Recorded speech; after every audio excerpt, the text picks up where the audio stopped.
And we are live. What's up, guys? Welcome to Fresh Air Podcast. Today we're going to be covering the 2024 presidential election, the first one. Let's get into it. Let's go!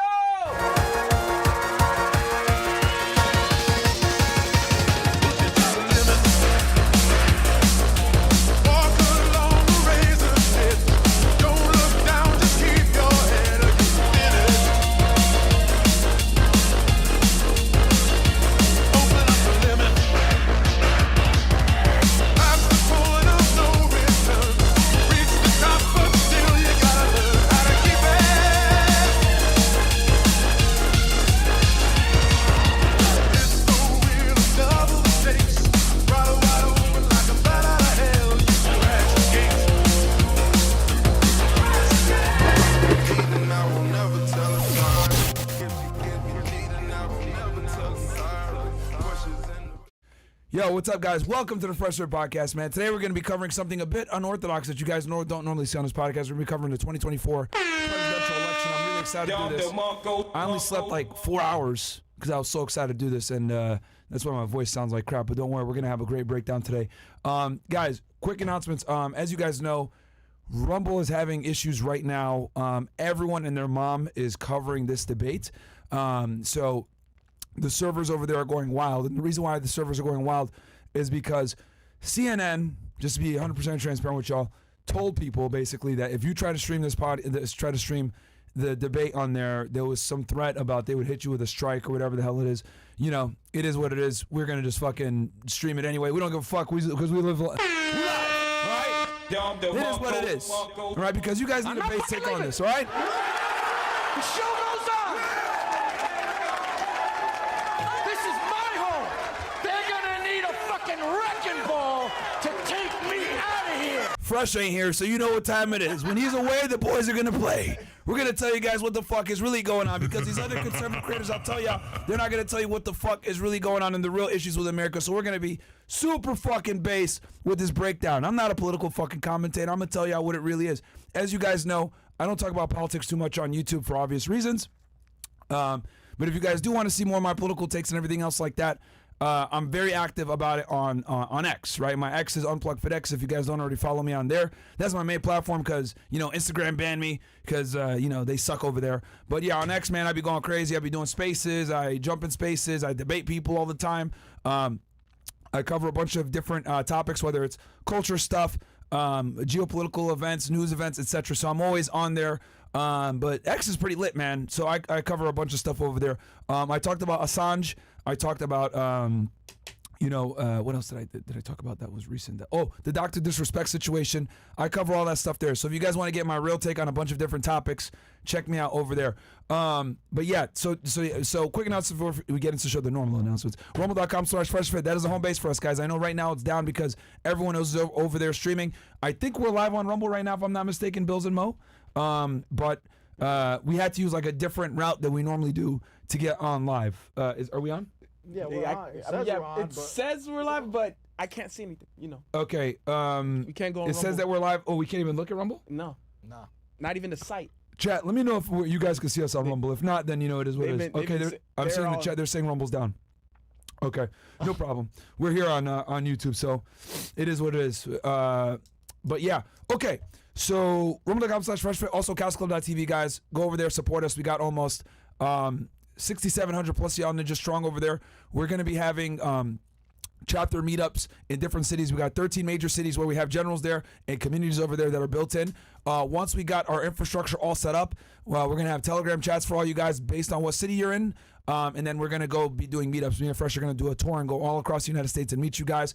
And it's going to be fucking awesome. It's going to be great. And we have one general in each of these cities that's running everything. So we really are building a community over there, guys, of like-minded guys. I think that's one of the biggest things that we got requested whenever you guys ask us questions, whether it's Zoom calls or Q&As or everything, like, hey, where do I find like-minded guys? Guys, it's over on CastleClub.tv, man. And CastleClub, the other beauty is you support us, you support Rumble, you support locals because it's all one company, right?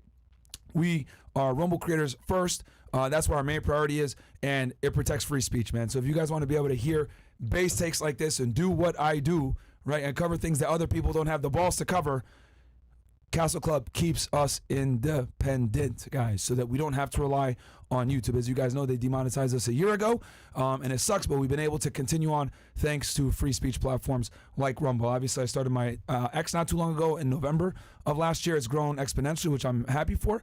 But X is where, Rumble is really where it's at. So, cool. Mo, Billz, you guys have anything before?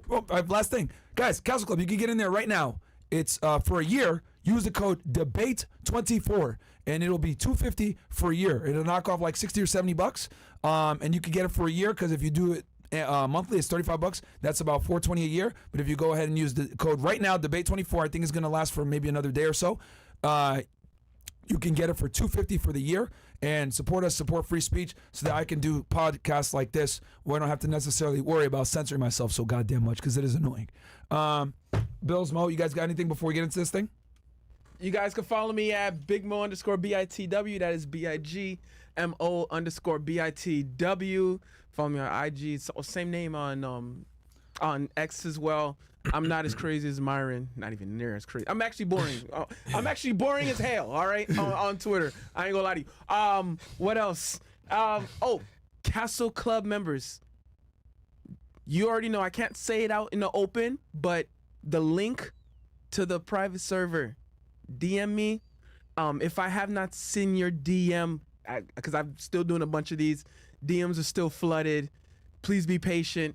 If I haven't gotten to you, just say something in my DMs, whether it's on X or Instagram. So don't worry, I got you. So other than that, BigMo_BITW, BIGMO_BITW. Don't forget the memo to believe in Big Mo, because that is the MO. That's the MO, yes. Castle Club is down now, guys, because it's all attached to Rumble, but we're live on YouTube, and we'll probably just do a majority of it on YouTube. We're going to try to get the Rumble and the Castle Club back up. Too. But normally this never happens, guys. We're live on X though. We're live, yeah. So right now we're live on X and on X and YouTube. Yeah, X is a good one. Billz, you got anything? Yeah, X is lit. Absolutely. You got anything, Billz? Appreciate all the love and support you guys be showing me. Mad love, mad support. Just want to say thank you guys for that. You guys can follow me on Instagram at JBillz.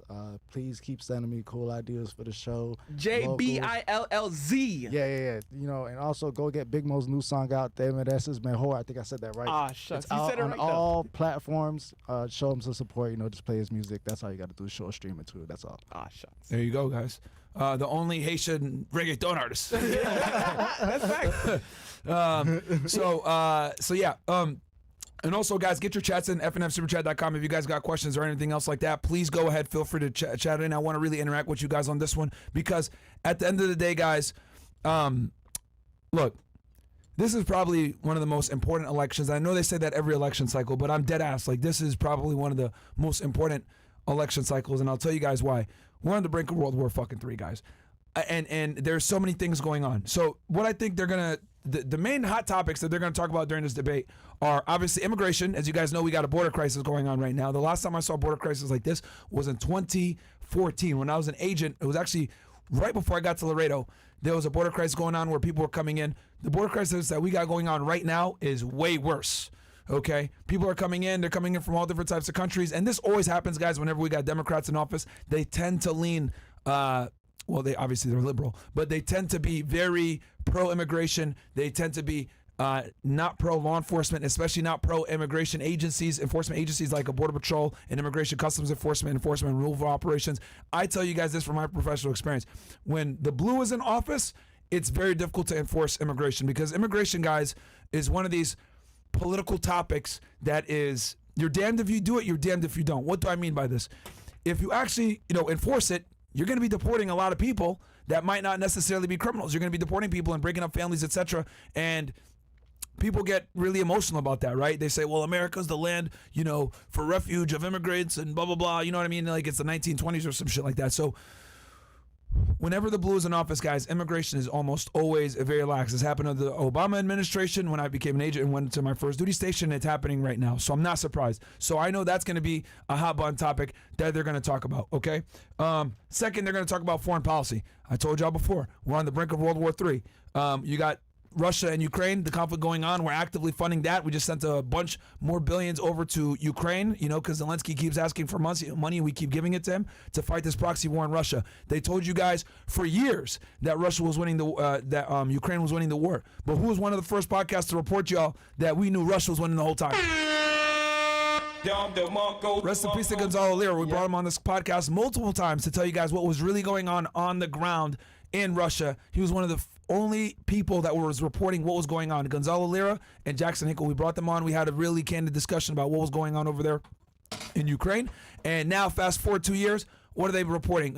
You know, Russia is maybe winning, or they might win by the end of the year. MSNBC is finally coming clean about this shit. But before, what were they telling y'all? Oh, Ukraine's winning, the Russian forces are backing up, blah, blah, blah, blah, blah. Why did they say all that? They said all that so that we can continue to fund a war that was a fucking bottomless pit of our tax dollars, okay? That's why they did it. So now they can't hide the facts anymore. We got, what, something like 500,000 Ukrainian men dead over this war, right? Versus only about 100,000 Russians or so. The number's always fluctuating, etc. But we know, in general, the ratio of dead is somewhere between 4 to 1, 5 to 1 from Ukrainian soldier to Russian soldier, right?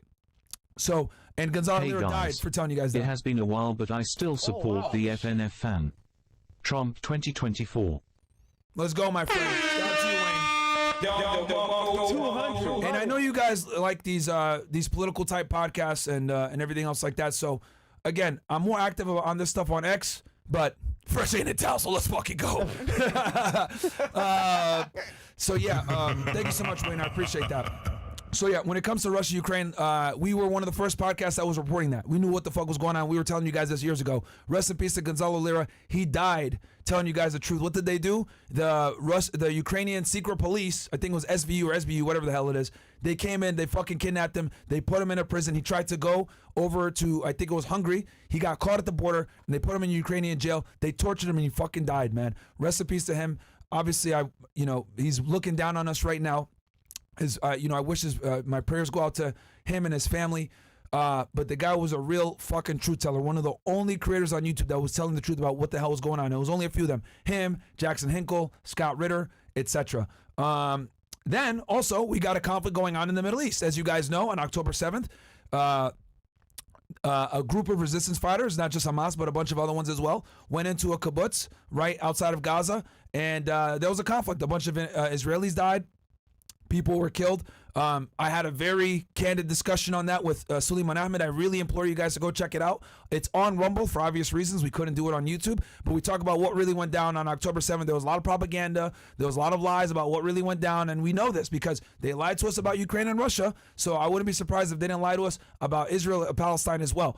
I won't go into extreme detail because obviously we're on YouTube, but definitely go check that out after you see this breakdown. But we also have rising conflicts with what's going on between Israel and Palestine, and Israel is picking a fight with Lebanon right now, guys. We might get into a war with Hezbollah on behalf of Israel because they've been antagonizing them as well. They also have an issue with Syria. They bombed a Syrian consulate and killed a bunch of Syrian high-ranking military officials. So, or was it Iranian?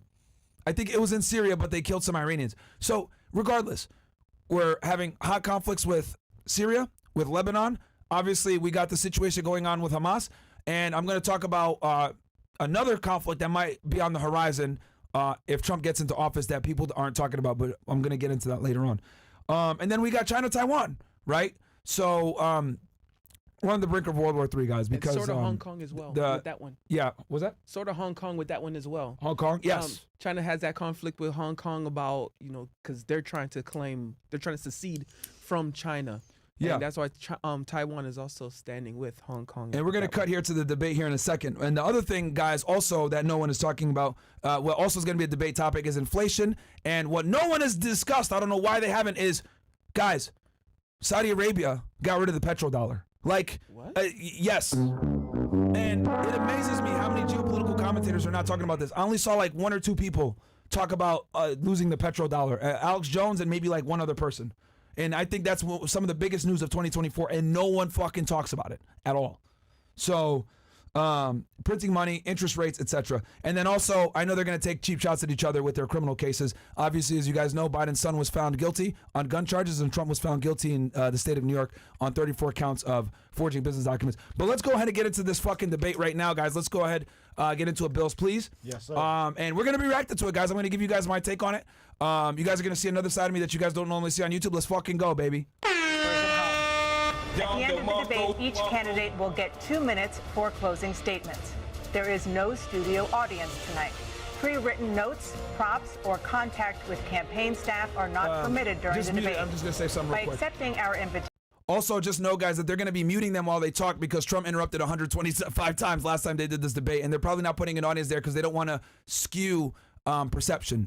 So this happens a lot. Go ahead. How are you? Sleepy Joe in the house. Great to be here. Thank you. If you guys are joining, welcome to Fresh and Please Fit. welcome the 45th President of the United States. We're going to have the Donald most Trump. base take on this shit because we're going to talk about stuff that other people are too fucking scared to talk about. Let's fucking go. We got Trump in the house. Gentlemen, thanks so much for being here. Let's begin the debate, and let's start with the issue that voters consistently say is their top concern, the economy. President Biden, inflation has slowed, What'd I but tell y'all? prices remain high. Since you took office, the price of essentials has increased.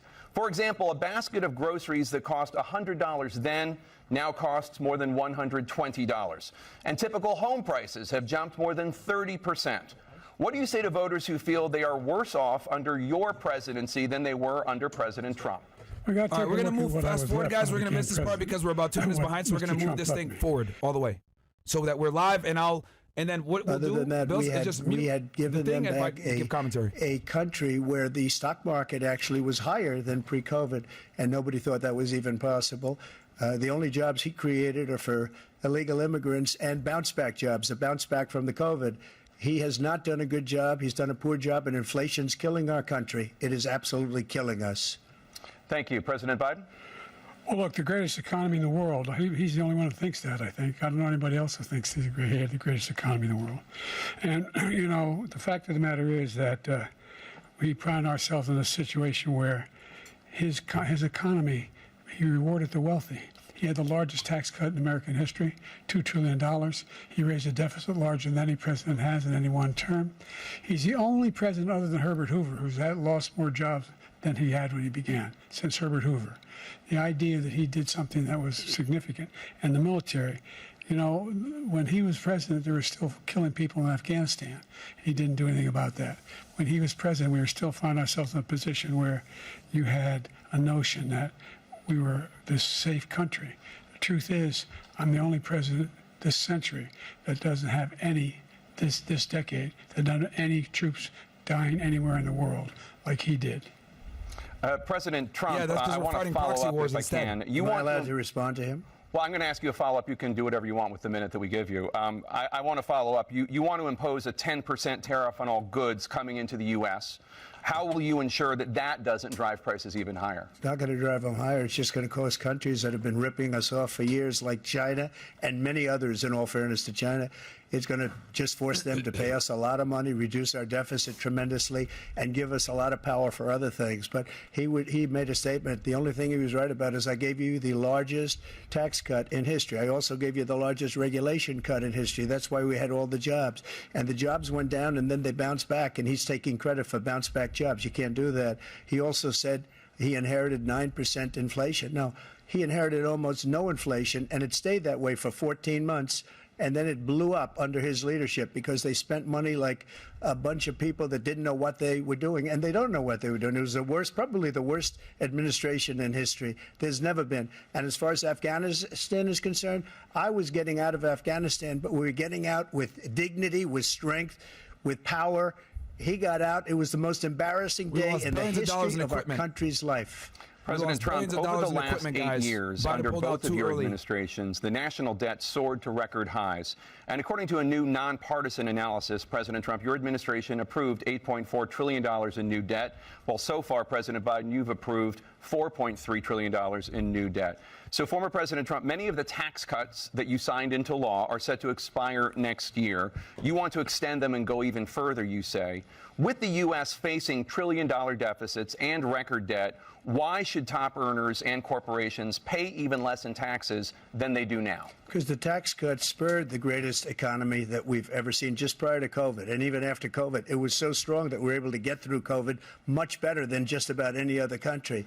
But we spurred, that tax spurred. Now, when we cut the taxes, as an example, the corporate tax was cut down to 21% from 39%, plus beyond that. We took in more revenue with much less tax, and companies were bringing back trillions of dollars back into our country. The country was going like never before, and we were ready to start paying down debt. We were ready to start using the liquid gold right under our feet, the oil and gas right under our feet. We were going to have something that nobody else has had. We got hit with COVID. We did a lot to fix it. I gave him an unbelievable situation with all of the therapeutics and all of the things that we came up with. We gave him something great. Remember, more people died under his administration, even though we had largely fixed it. More people died under his administration than our administration, and we were right in the middle of it, something which a lot of people don't like to talk about. But he had far more people dying in his administration. He did the mandate, which is a disaster, mandating it. The vaccine went out. He did a mandate on the vaccine, which is the thing that people most objected to about the vaccine. And he did a very poor job, just a very poor job. And I will tell you, not only poor there, but throughout the entire world, we're no longer respected as a country. They don't respect our leadership. They don't respect the United States anymore. We're like a third world nation between weaponization of his election, trying to go after his political opponent. All of the things he's done, we've become like a third world nation, and it's a shame. The damage he's done to our country, and I'd love to ask him, and will, why he allowed millions of people to come in here from prisons, jails, and mental institutions to come into our country and destroy our country. President Trump, we will get to immigration later in this block. President Biden, I want to give you an opportunity to respond to this question about the national debt. I'm taking notes. I'm going to tell you guys my thoughts on some of this stuff. President, 4-year period, number one. Number two, that $2 trillion tax cut benefited the very wealthy. What I'm going to do is fix the tax system. For example, we have 1,000 trillionaires in America. I mean, billionaires in America. And what's happening? They're in a situation where they, in fact, pay 8.2% in taxes. If they just paid 24%, 25%, either one of those numbers, they'd raise $500 billion, I should say, in a 10-year period. We'd be able to wipe out his debt. We'd be able to help make sure that all those things we need to do, child care, elder care, making sure that we continue to strengthen our health care system, making sure that we're able to make every single solitary person eligible for what I've been able to do with the with the COVID, excuse me, with you sound like Chris Fresh right now. Everything we have to do with Welcome, punch! We finally beat Medicare. Thank you, President Biden. President Trump? Well, he's right. He did beat Medicare. He beat it to death, and he's destroying Medicare because all of these people are coming in. They're putting them on Medicare. They're putting them on Social Security. They're going to destroy Social Security. This man is going to single-handedly destroy Social Security. These millions and millions of people coming in, they're trying to put them on Social Security. He will wipe out Social Security. He will wipe out Medicare. So he was right in the way he finished that sentence. And it's a shame. What's happened to our country in the last 4 years is not to be believed. Foreign countries, I'm friends with a lot of people, they cannot believe what happened to the United States of America. We're no longer respected. They don't like us. We give them everything they want, and they think we're stupid. They think we're very stupid people. What we're doing for other countries, and they do nothing for us. What this man has done is absolutely criminal. Thank you, President Trump. Dana? This is the first presidential election since the Supreme Court overturned Roe v. Wade. This morning, the court ruled on yet another abortion case, talk about, temporarily abortion allowing emergency abortions to continue in Idaho, this is a despite wild card. that state's restrictive ban. Former President Trump, I'm not surprised. take This is a hot button for the topic decision that they want to talk about. overturn Roe v. Wade. Yeah, the issue you can keep going. To the states. Correct. However, the federal government still plays a role in whether or not women have access to abortion pills. They're used in about 2/3 of all abortions. As president, would you block abortion medication? First of all, the Supreme Court just approved the abortion pill, and I agree with their decision to have done that, and I will not block it. And if you look at this whole question that you're asking, complex but not really complex. 51 years ago, you had Roe v. Wade, and everybody wanted to get it back to the states. Everybody, without exception. Democrats, Republicans, And the liberals, reason for that, guys, is this is a hot button topic. Everybody wanted it back. That Religious no president leaders. really wants to And what I exclusively did decide is on. I put They want three to throw it great to the Supreme states and Court let them deal with justices it. on the court, and they happened to vote in favor Pro-life, of pro-choice is killing a Roe very v. hot button Wade topic, and they moving know it back it's to the almost states. This is suicide something to take a that stance on this that's everybody hard. wanted. Now, 'Cause you 10 will years lose the ago or female so, vote they started talking about how if you're many pro-life. weeks and how many this, getting Almost into guaranteed. other things. But every legal scholar throughout the world, the most respected, wanted it brought back to the states. I did that. Now the states are working it out. If you look at Ohio, it was a decision that was an end result that was a little bit more liberal than you would have thought. Kansas, I would say the same thing. Texas is different. Florida is different. But they're all making their own decisions right now. And right now, the states control it. That's the vote of the people. Like Ronald Reagan, I believe in the exceptions. I am a person that believes. And frankly, I think it's important to believe in the exceptions. Some people, you have to follow your heart. Some people don't believe in that. But I believe in the exceptions for rape, incest, and the life of the mother. I think it's very important. Some people don't. Follow your heart. But you have to get elected also. And because that has to do with other things. You got to get elected. The problem they have is they're radical because they will take the life of a child in the 8th month, the 9th month, and even after birth. After birth, if you look at the former governor of Virginia, he was willing to do this. He said, we'll put the baby aside and we'll determine what we do with the baby, meaning we'll kill the baby. Kill What the happened baby. is we brought it back to the states, and the country is now coming together on this issue. It's been a great thing. Thank you. President Biden? It's been a terrible thing, what you've done. The fact is that the vast majority of constitutional scholars supported Roe when it was decided. Supported Roe. And that's this idea that they were all against it is just ridiculous.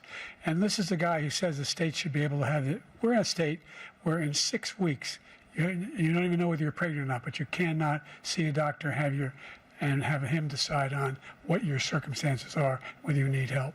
The idea that states are able to do this is a little like saying we're going to turn civil rights back to the states, let each state have a different rule.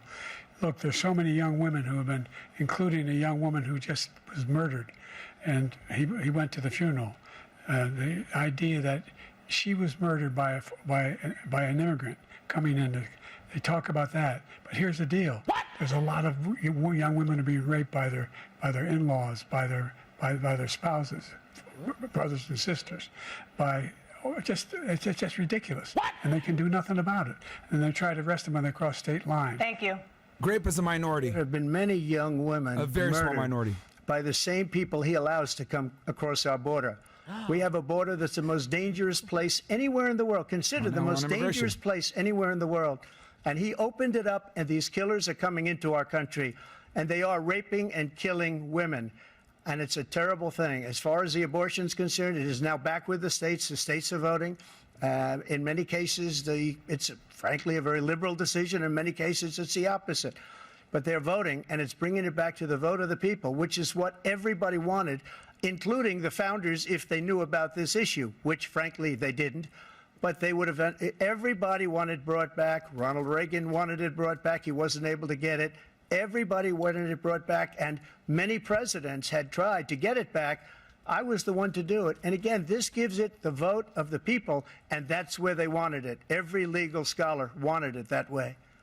Staying on the topic of abortion, President Biden, 7 states. I think it's a smart move to I'll give let it you to do the that. states from a political this standpoint. Is the same topic. 7 states have no legal restrictions on how far into a pregnancy a woman can obtain an abortion. Do you support any legal limits on how late a woman should be able to terminate a pregnancy? I supported Roe v. Wade, which had 3 trimesters. The first time is between the woman and the doctor. Second time is between the doctor and an extreme situation. The third time is between the doctor I mean, between the woman and the state.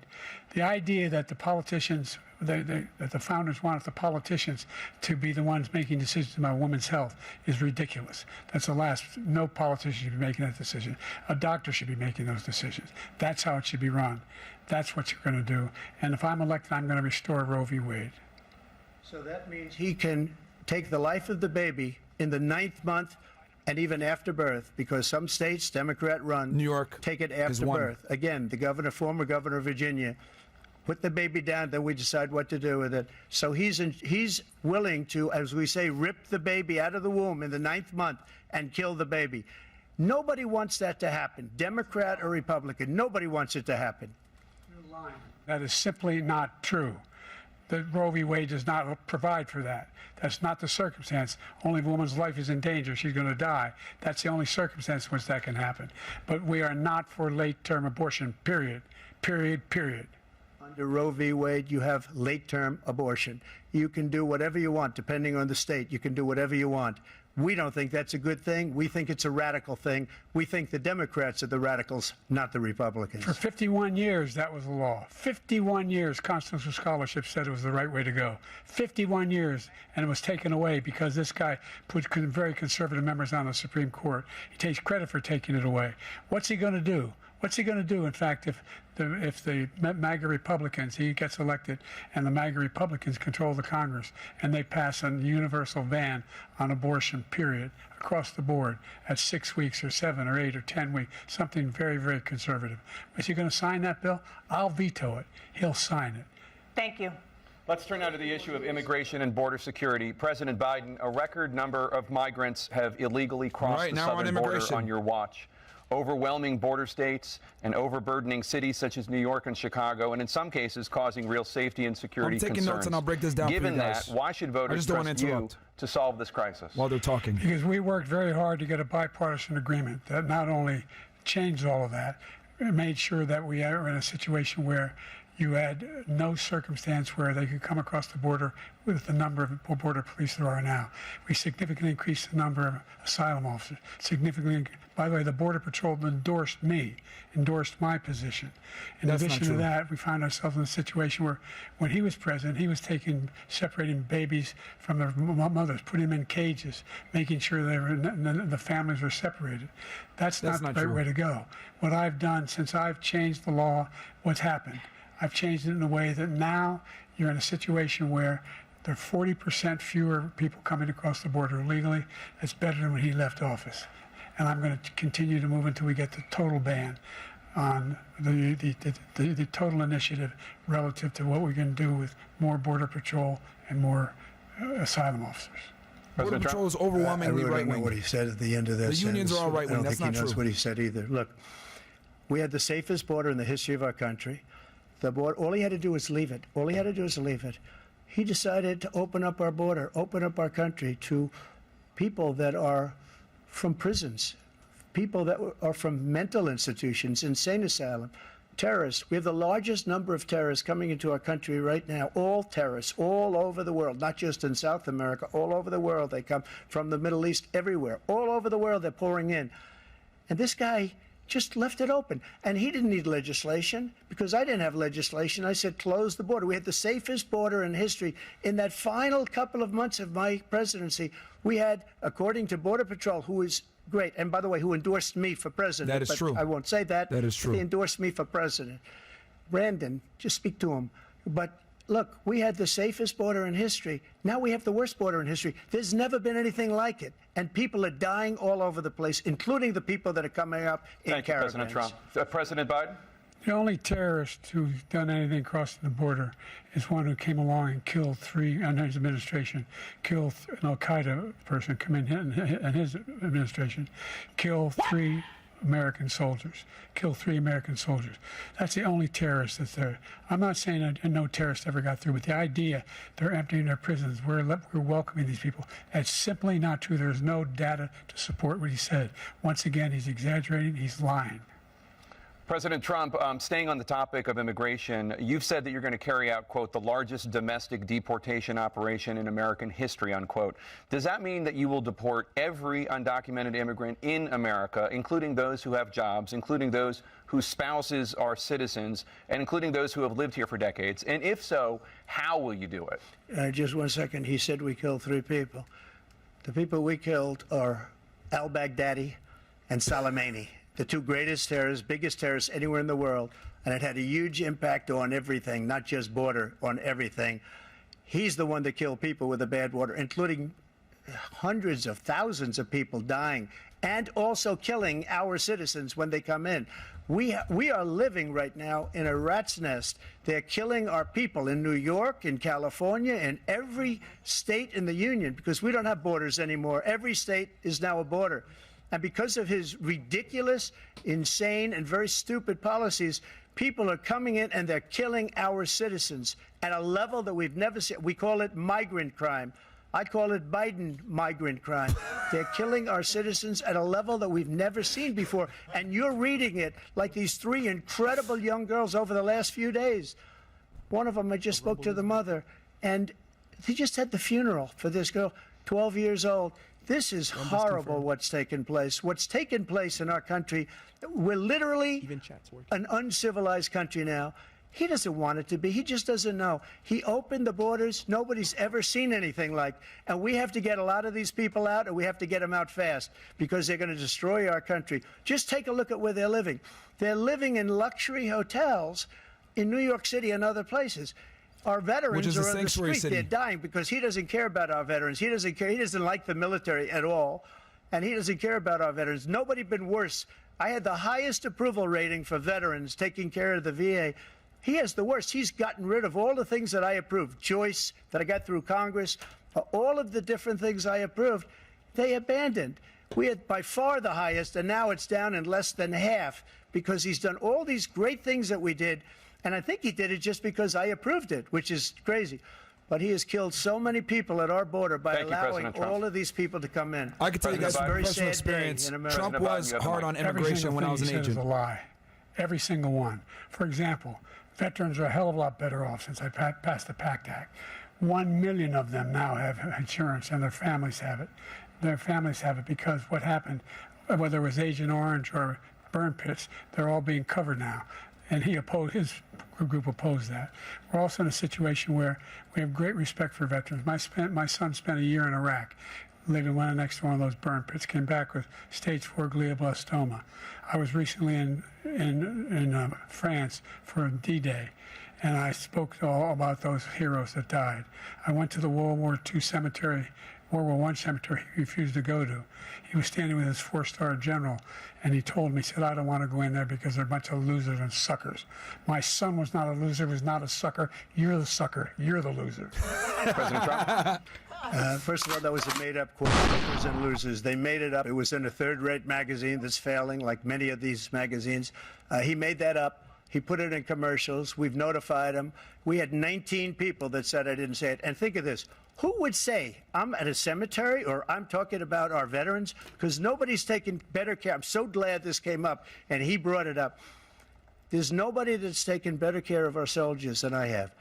To think that I would, in front of generals and others, say suckers and losers. We have 19 people that said it was never said by me. It was made up by him, just like Russia was made up, just like the 51 intelligence agents are made up, just like the new thing with the 16 economists are talking. It's the same thing. 51 intelligence agents said that the laptop was Russia disinformation. It wasn't. That came from his son, Hunter. It wasn't Russia disinformation. He made up the suckers and losers, so he should apologize to me right now. 4-star general standing to your side who was on your staff who said you said it, period. That's number one. And number two, the idea that I have to apologize to you for anything along the line. We've done more for veterans than any president has in American history. And they now are their family. The only sacred obligation we have as a country is to care for our veterans when they come home and their families and equip them when they go to war. That's what we're doing. That's what the VA is doing now. They're doing more for veterans than ever before in our history.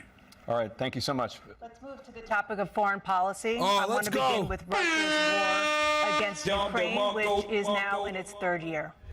Former President Trump, Russian President Vladimir Putin says he'll only end this war if Russia keeps the Ukrainian territory it has already claimed and Ukraine abandons its bid to join NATO. Are Putin's terms acceptable to you?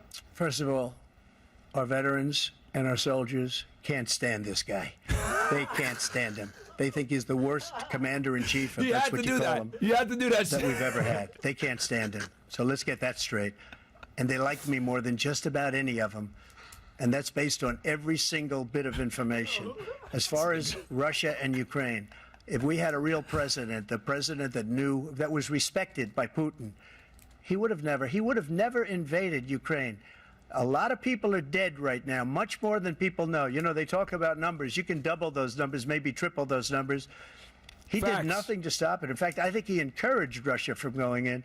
I'll tell you what happened. He was so bad with Afghanistan. It was such a horrible embarrassment, most embarrassing moment in the history of our country, that when Putin watched that and he saw the incompetence, that he should have fired those generals, like I fired the one that you mentioned, and so he's got no love lost, but he should have fired those generals. No general got fired for the most embarrassing moment in the history of our country, Afghanistan, where we left billions of dollars of equipment behind. We lost 13 beautiful soldiers. Classified and equipment, 38 soldiers were obliterated. And by the way, we left Now people terrorists have our behind, too. We equipment. left American citizens behind.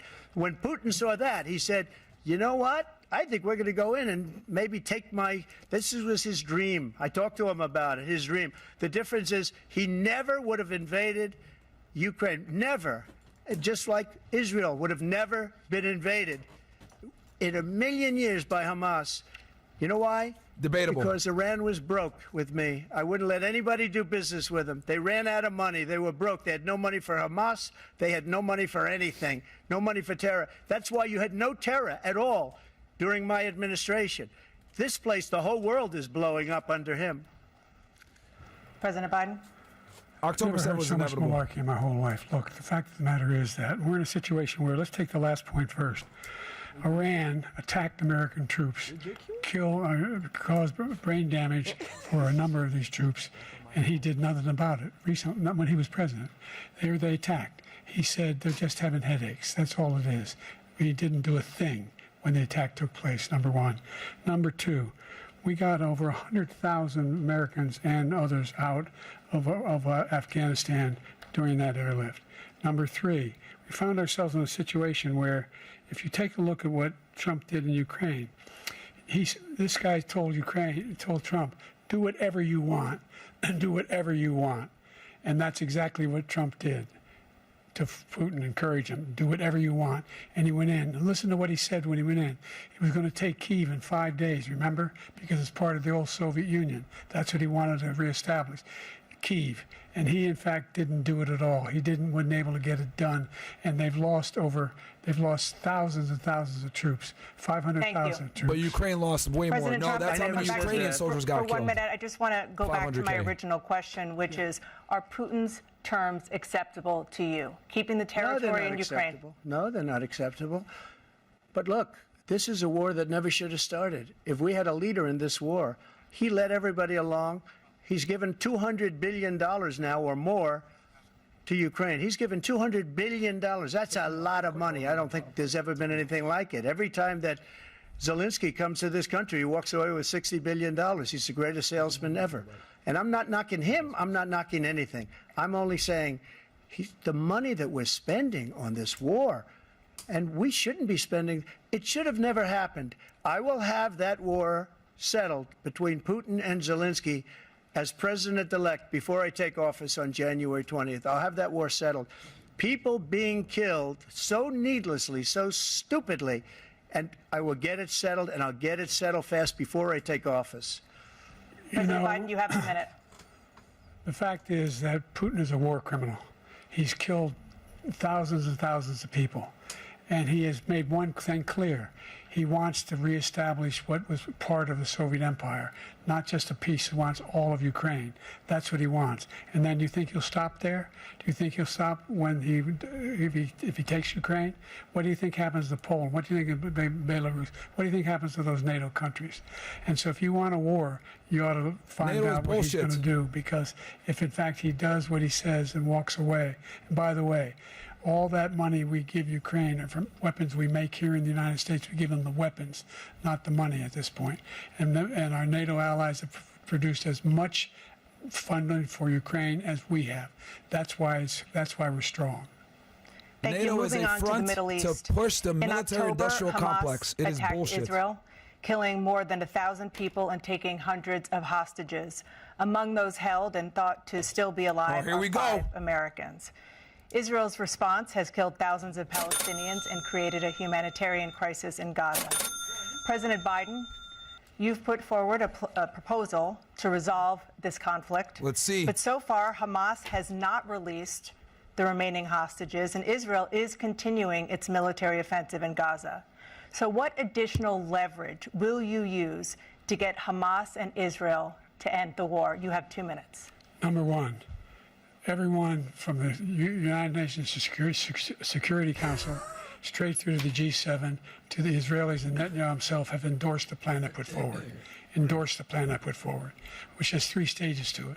The first stage is trade the hostages for a ceasefire. Second phase is a ceasefire with additional conditions. The third phase is the end of the war. The only one who wants the war to continue is Hamas. Number one, they're the only ones standing out. We're still pushing hard. That's not true. To get them to accept. In the meantime, what's happened? In Israel, we're finding that the only thing I've denied Israel was 2,000-pound bombs. They don't work very well in populated areas. They kill a lot of innocent people. We're providing Israel with all the weapons they need and when they need them. And by the way, I'm the guy that organized the world against Iran when they had a full-blown intercontinental ballistic missile attack on Israel. No one was hurt. No one Israeli was accidentally killed, and it just stopped. That's because Iran's goal wasn't to hurt civilians. Of support for Israel of anyone. They wanted to show that the Iron Dome can be penetrated. That's why they did that. Hamas cannot be allowed to be continued. We continue to send our experts and our intelligence people as to how they can get Hamas like we did bin Laden. You don't have to do it. And by the way, they've been greatly weakened, Hamas, greatly weakened, and they should be. They should be eliminated. But you've got to be careful for using certain weapons among population centers. Just going back to Ukraine for 1 second. We have an ocean separating us. The European nations together have spent $100 billion, or maybe more than that, less than us. Why doesn't he call them and say, you got to put up your money like I did with NATO? I got them to put up hundreds of billions of dollars. The Secretary General of NATO said Trump did the most incredible job I've ever seen. They wouldn't have any. They were going out of business. We were spending almost 100% of the money was paid by us. He didn't do that. He's getting all. You got to ask these people to put up the money. We're over $100 billion more spent, and it has a bigger impact on them because of location, because we have an ocean in between. You got to ask them. As far as Israel and Hamas, Israel's the one that wants to go. He said the only one who wants to keep going is Hamas. Actually, Israel is the one. Let's and go. You should let him go and let him finish the job. He doesn't want to do it. He's become like a Palestinian, but they don't like him because he's a very bad Palestinian. Israel wants to go and continue this war, especially President Netanyahu. Biden, you have a minute. I've never heard so much foolishness. This is a guy who wants to get out of NATO. Are you going to stay in NATO? He's going to pull out of NATO. NATO's a scam. The idea that we have, our strength lies in our alliances as well. It may be a big ocean, but we're ever able to avoid a war in Europe, a major war in Europe? What happens if, in fact, you have Putin continue to go into NATO? We have an Article 5 agreement. Attack on one is attack on all. You want to start the nuclear war he keeps talking about, go ahead. Let Putin go in and control Ukraine and then move on to Poland and other places. You see what happens then. He has no idea what the hell he's talking about. And by the way, I got 50 other nations around the world to support Ukraine, including Japan and South Korea, because they understand that this kind of dislocation has a serious threat to the whole world peace. No major war in Europe has ever been able to be contained just to Europe. Japan's yen is worse than ours. President Trump, just to follow up, Would you support the creation of an independent Palestinian state in order to achieve peace in the region? I'd have to see, but before we do that, the problem we have is that we spend all the money. So they kill us on trade. I made great trade deals with the European nations because if you add them up, they're about the same size economically. Their economy is about the same size as the United States. And they were no cars, no, they don't want anything that we have, but we're supposed to take their cars, their food, their everything, their agriculture. I changed that. But the big thing I changed is they don't want to pay. And the only reason that he can play games with NATO is because I got them to put up hundreds of billions of dollars. I said, and he's right about this, I said, no, I'm not going to support NATO if you don't pay. They asked me that question, would you guard us against Russia at a very secret meeting of the 28 states at that time, nations at that time. And they said, no, if you don't pay, I won't do that. And you know what happened? Billions and billions of dollars came flowing in the next day and the next month.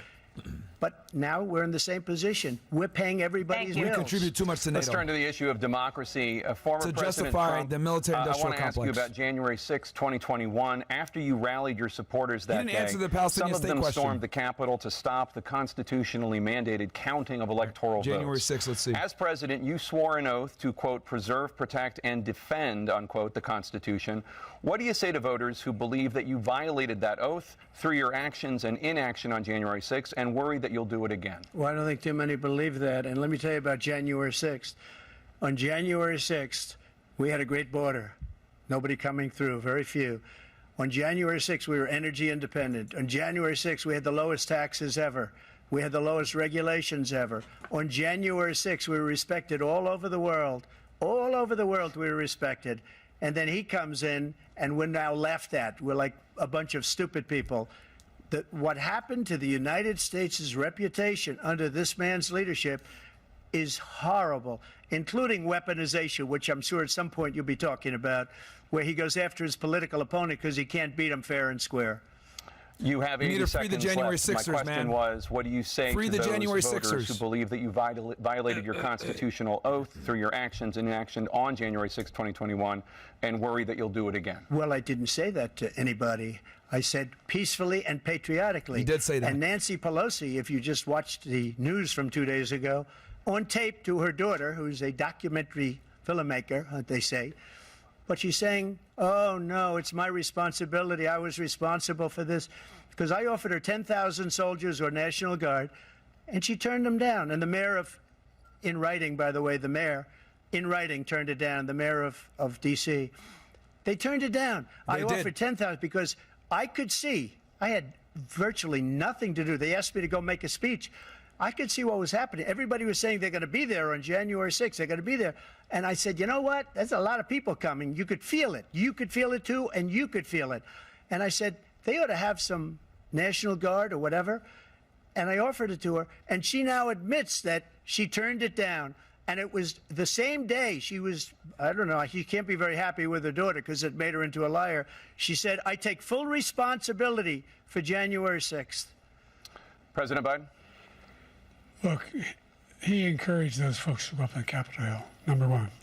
I sat in the dining room off the Oval Office. He sat there for 3 hours watching, begging, being begged by his vice president and a number of his colleagues on the Republican side as well to do something, to call for a stop, to end it. Instead, they talked about these people being patriots and great patrons of America. In fact, he says he'll now forgive them for what they've done. They've been convicted. He says he wants to commute their sentences. Some of them got longer sentences than real criminals. No, but he went to 20 every years and single shit. court in the nation. I don't know how many cases, scores of cases, including the Supreme Court, and they said, no, this guy is responsible for doing what was done. He didn't do a damn thing, and these people should be in jail, and they should be the ones who are being held accountable. And he wants to let them all out, and now he says if he loses again, such a whiner that he is, that it could be a bloodbath. Thank you, President Biden. President Trump? What they've done to some people that are so innocent, you ought to be ashamed of yourself. What you have done, how you've destroyed the lives of so many people. When they ripped down Portland, when they ripped down many other cities, you go to Minnesota, Minneapolis, what they've done there, with the fires all over the city. If I didn't bring in the National Guard, that city would have been destroyed. When you look at all of they took over big chunks of Seattle. I was all set to bring in the National Guard. They heard that, they saw them coming, and they left immediately. What he said about this whole subject is so off. Peacefully patriotic. One other thing. The Unselect BLM riots Committee, were worse than which is January 6th. basically two horrible Republicans that are all gone now, out of office, and Democrats, all Democrats. They destroyed and deleted all of the information they found because they found out we were right. We were right. And they deleted and destroyed all of the information. They should go to jail for that. If a Republican did that, they'd go to jail. Thank you, President Trump. President Biden, If you're going to go after January 6th, you have to go after BLM rioters in Minneapolis and in Seattle. I agree. Right now. And the fact of the matter is, what he's telling you is simply not true. The fact is that there was no effort on his part to stop what was going on up in. Oh, bear with us, guys. It's lagging a bit. And all those people, every one of those who were convicted, turned over desks, turned them over statues. The idea that those people are patriots? Come on. When I asked him the first two debates we had, the debates we had first time around, I said, will you denounce the Proud Boys? He said, no, I'll tell them to stand by. The idea he's refusing, will you denounce these guys? Will you denounce the people we're talking about now? Will you denounce the people who attacked that Capitol? What are you going to do? I'm going to give you a minute, President Trump, for a follow-up question I have. After a jury convicted you of 34 felonies last month, you said if reelected, you would, quote, have every right to go after, unquote, your political opponents. You just talked about members of the Select Committee on January 6th going to jail. Your main political opponent is standing on stage with you tonight. Can you clarify exactly what it means about you feeling you have every right to go after your political opponents? Well, I said my retribution is going to be success. We're going to make this country successful again, because right now it's a failing nation. My retribution is going to be success. But when he talks about a convicted felon, his son is a convicted felon at a very high level. His son is convicted. He's going to be convicted probably numerous other times. Should have been convicted before, but his Justice Department let the statute of limitations lapse on the most important thing. Mayor Garland. But he could be a convicted felon as soon as he gets out of office. Joe could be a convicted felon with all of the things that he's done. He's done horrible things. All of the death caused at the border. Telling the Ukrainian people that we're going to want $1 billion or you change the prosecutor, otherwise you're not getting $1 billion. If I ever said that, that's quid pro quo. That we're not going to do anything. We're not going to give you $1 billion unless you change your prosecutor, having to do with the son. This man is a criminal. This man, you're lucky. You're lucky. I did nothing wrong. We'd have a system that was rigged and disgusting. I did nothing wrong. Thank you, President Trump. President Biden's taking money from the Chinese and the Ukrainians. Well, you want to respond? Go ahead. I'll give you a minute to respond. The idea that I did anything wrong relative to what you're talking about is outrageous. It's simply a lie, number one. Number two, the idea that you have a right to seek retribution against any American just because you're president is wrong. It's simply wrong. No president's ever spoken like that before. No president in our history has spoken like that before. Number three, the crimes that you are still charged with. And think of all the civil penalties you have. How many billions of dollars do you owe in civil penalties for molesting a woman in public, for doing a whole range of things, of having sex with a porn star on the night while your wife was pregnant? I mean, what are you talking about? You have the morals of an alley cat. I didn't have sex with a porn said you got the balls of an alley cat. Number two, that was a case that was started and moved. They moved a high-ranking official, a DOJ, into the Manhattan DA's office to start that case. That case is going to be appealed and won. We had a very terrible judge, made a Tom and Jerry joke Democrat. from the 40s. The prosecutor were all high-ranking Democrats, appointed people, and both the civil and the criminal. He basically went after his political opponent because he thought it was going to damage me. But when the public found out about these cases, because they understand it better than he does, he has no idea what these cases are. But when they found out about these cases, you know what they did? My poll numbers went up, way up. You know that because you're reporting it.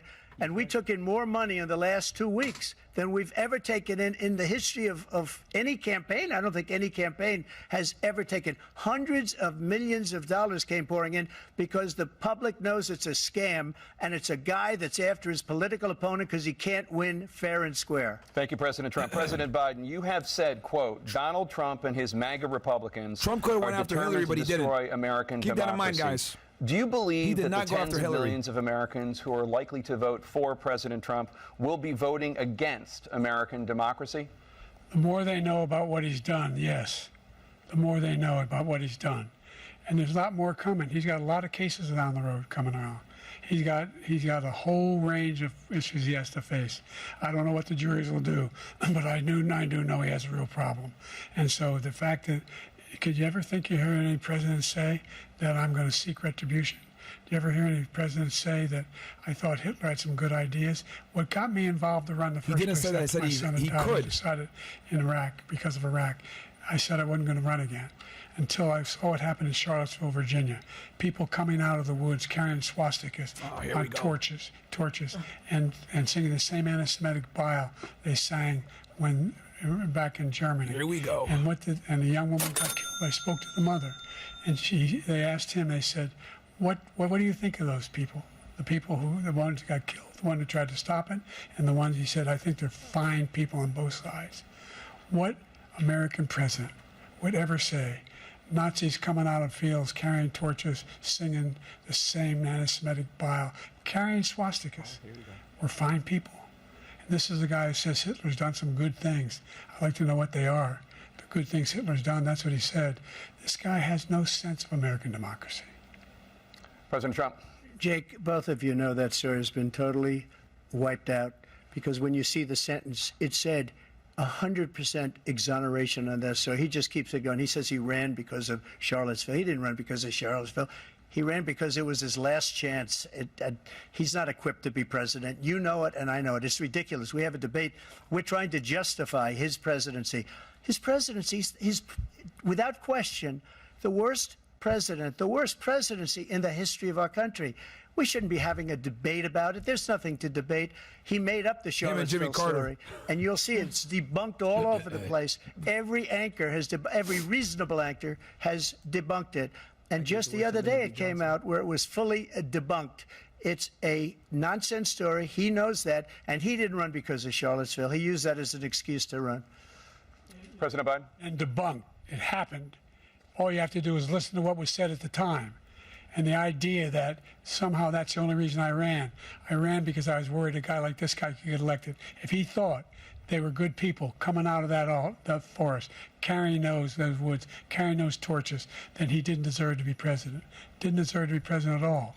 And the idea that he's talking about all this being fabricated, we saw with our own eyes. We saw what happened on January 6th. We saw the people breaking through the windows. We saw people occupying his own vice president. Look, there's a reason why 40 of his 44 top cabinet officers refused to endorse him this time. His vice president hasn't endorsed him this time. So why? Why? They know him well. They serve with him. Why are they not endorsing him? Thank you, President Biden. We're going to be right back with more from the CNN presidential lot to tackle debate. here. So while we wait for this, so I took a bunch of notes here, guys. So we could just mute it real quick. So we got a lot to cover here. So obviously cutting taxes, right? They were talking about Trump cutting taxes. I mean, guys, let's be honest here. We all know that cutting taxes helps the small business owners, which then creates jobs, right? Giving money to the lower class and the idiots that don't understand how money really works, etc. What do? They go buy Jordan sneakers and do stupid shit. That's the reality. You want to go ahead and create more jobs, and the way that you create more jobs is giving tax breaks to the companies and, most importantly, the small businesses, guys. The United States was built upon the foundation of small businesses. If you give them tax breaks, you allow them to scale up. Scaling up 9 out of 10 times means hiring more employees and advancing the business, right? Opening up more locations, right? They talked about COVID. COVID, guys, was an unforeseen situation. Let's be honest. It was an unforeseen and unprecedented event.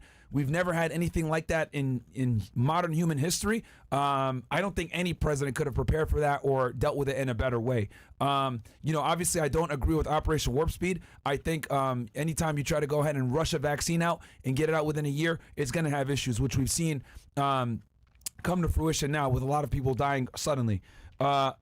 So that was, I think, a big L. And Trump still takes a lot of credibility for it. I mean, hell, he even fucking gave Dr. Fauci an award, which I think is questionable. But in his eyes, he looked at it like, okay, I was able to get the economy back up and running quickly because of the vaccine. So he's obviously always going to take that as a W in his eyes.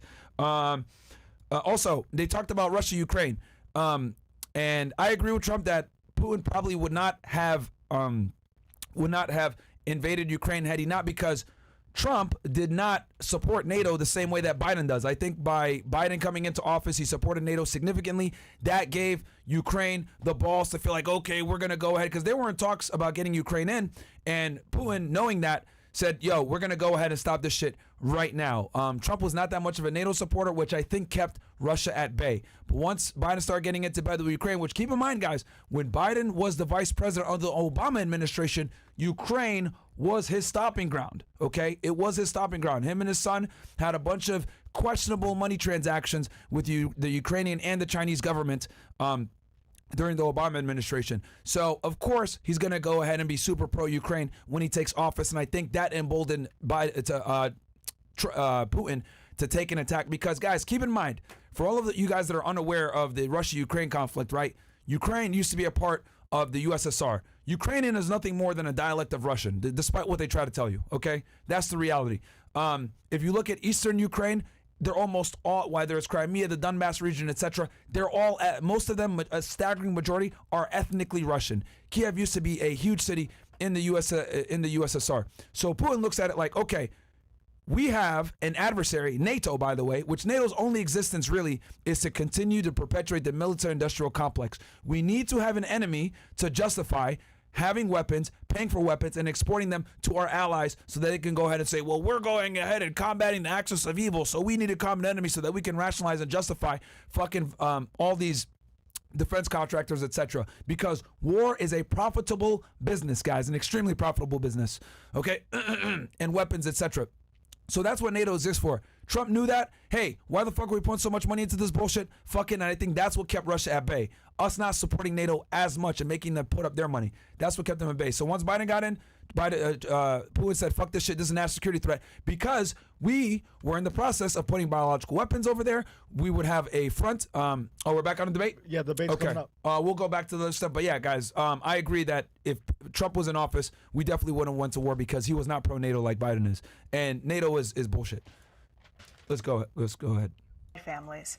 Black mothers are still 3 times more likely to die from pregnancy-related causes. We'll break it down next break, guys. And black Americans are imprisoned at 5 times the rate of white Americans. What do you say to black voters who are disappointed that you haven't made more progress? They acknowledge they made a lot of progress, number one. The fact of the matter is there's more small black businesses that have been started than any time in history. Number two, the wages of black unemployment is the lowest level it's been in a long, long time. Number three, we're trying to provide housing for black Americans and dealing with the segregation that exists among these corporations that collude to keep people out of their houses. And in addition to that, we find that the impact on the choice that black families have to make relative to child care is incredibly difficult. When we did the first major piece of legislation in the past, I was able to reduce black child care costs. I cut them in half. We got to make sure we provide for child care costs. We got to make sure, because when you provide those child care protections, you increase economic growth because more people come in the job market. So there's more to be done, considerably more to be done. But we've done a great deal so far, and I'm not letting up, and they know it. You have 49 seconds left. What do you say to black voters who are disappointed with the progress so far? I say I don't blame them for being disappointed. Inflation is still hurting them badly. For example, I provided for the idea that any black family, first-time home buyer, should get a $10,000 tax credit to be able to buy their first home. Fuck that. So they can get started. Hell no. I made sure that we're in a situation where all those black families and those black individuals who had to take out student loans that were ballooning, that if they were engaged in nursing, and anything having to do with volunteerism. If they paid their bills for 10 years on their student debt, all the rest is forgiven after 10 years. Millions have benefited from that. And we're going to do a whole lot more for black families. Thank you, President Trump. No And handouts. he caused the inflation. He's blaming inflation, and he's right. It's been very bad. He caused the inflation, and it's killing black families and Hispanic families and just about everybody. It's killing people. They can't buy groceries anymore. They can't. You look at the cost of food where it's doubled and tripled and quadrupled. They can't live. They're not living anymore. He caused this inflation. I gave him a country with essentially no inflation. It was perfect. It was so good. All he had to do is leave it alone. He destroyed it with his Green New scam and all this money that's being thrown out the window. He caused inflation. As sure as you're sitting there, the fact is that his big kill on the black people is the millions of people that he's allowed to come in through the border. They're taking black jobs now. And it could be 18, it could be 19, and even 20 million people. They're taking black jobs, and they're taking Hispanic jobs, and you haven't seen it yet, but you're going to see something that's going to be the worst in our history. Thank you. President Biden? There was no inflation when I became president. You know why? The economy was flat on its back. 15% unemployment. He decimated the economy, absolutely decimated the economy. That's why there was no inflation at the time. There were no jobs. That was COVID. Provided thousands of millions of jobs for individuals who are in all communities, including minority communities. We made sure that they have health insurance. We have covered, the ACA has increased. I made sure that they're $8,000 per person in a family to get written off for health care. But this guy wants to eliminate that. They've tried 50 times. He wants to get rid of the ACA again, and they're going to try again if they win. You find ourselves in a position where the idea that we're not doing any, we put more police on the street than any administration has. He wants to cut the cops. We're providing for equity and making sure people have a shot to make it. There's a lot going on. That's not true. But Trump is pro law enforcement. He caused it by his tremendous malfeasance in the way he handled the pandemic. Thank you. Another persistent challenge is the climate crisis. 2023 was the hottest year in recorded history, and communities across the country are confronting the devastating effects of extreme heat, intensifying wildfires, stronger hurricanes, and rising sea levels. Former President Trump, you've vowed to end your opponent's climate initiatives, but will you take any action as president to slow the climate crisis? Well, let me just go back to what he said about the police, how close the police are to him. Almost every police group in the nation from every state is supporting Donald J. Trump. That's true. Almost every police group. And what he's done to the black law enforcement almost always leans right, guys. Including the fact that for 10 years he called them super predators. We can't, in the 1990s, we can't forget that. Super predators was his name, and he called it to them for 10, and they've taken great offense at it, and now they see it happening. But when they see what I did for criminal justice reform and for the historically black colleges and universities, where I funded them and got them all funded, and the opportunity zones with Tim, as you know, Tim Scott was incredible. He did a great job, great senator from South Carolina. He came to me with the idea, and it was a great idea. It's one of the most successful economic development acts ever in the country, opportunity zones. And the biggest beneficiary are blacks. And that's why we have the best numbers with them in maybe ever. They're saying ever. I read this morning where ever, the best numbers. He's lost much of the black population because he's done a horrible job for black people. He's also done a horrible job for Hispanics. But wait till you see these millions of people pouring into our country, and they're going to take the jobs, and it's already started, and you haven't seen anything yet. It's a disaster. You've 38 seconds left. President Trump, will you take He doesn't any give a fuck about action climate. as president to slow the climate crisis? So I want absolutely immaculate clean water, and I want absolutely clean air, and we had it. We had H2O. We had the best numbers ever, and we were using all forms of energy, all forms, everything. And yet, during my 4 years, I had the best environmental numbers ever. And my top environmental people gave me that statistic just before I walked on the stage, actually.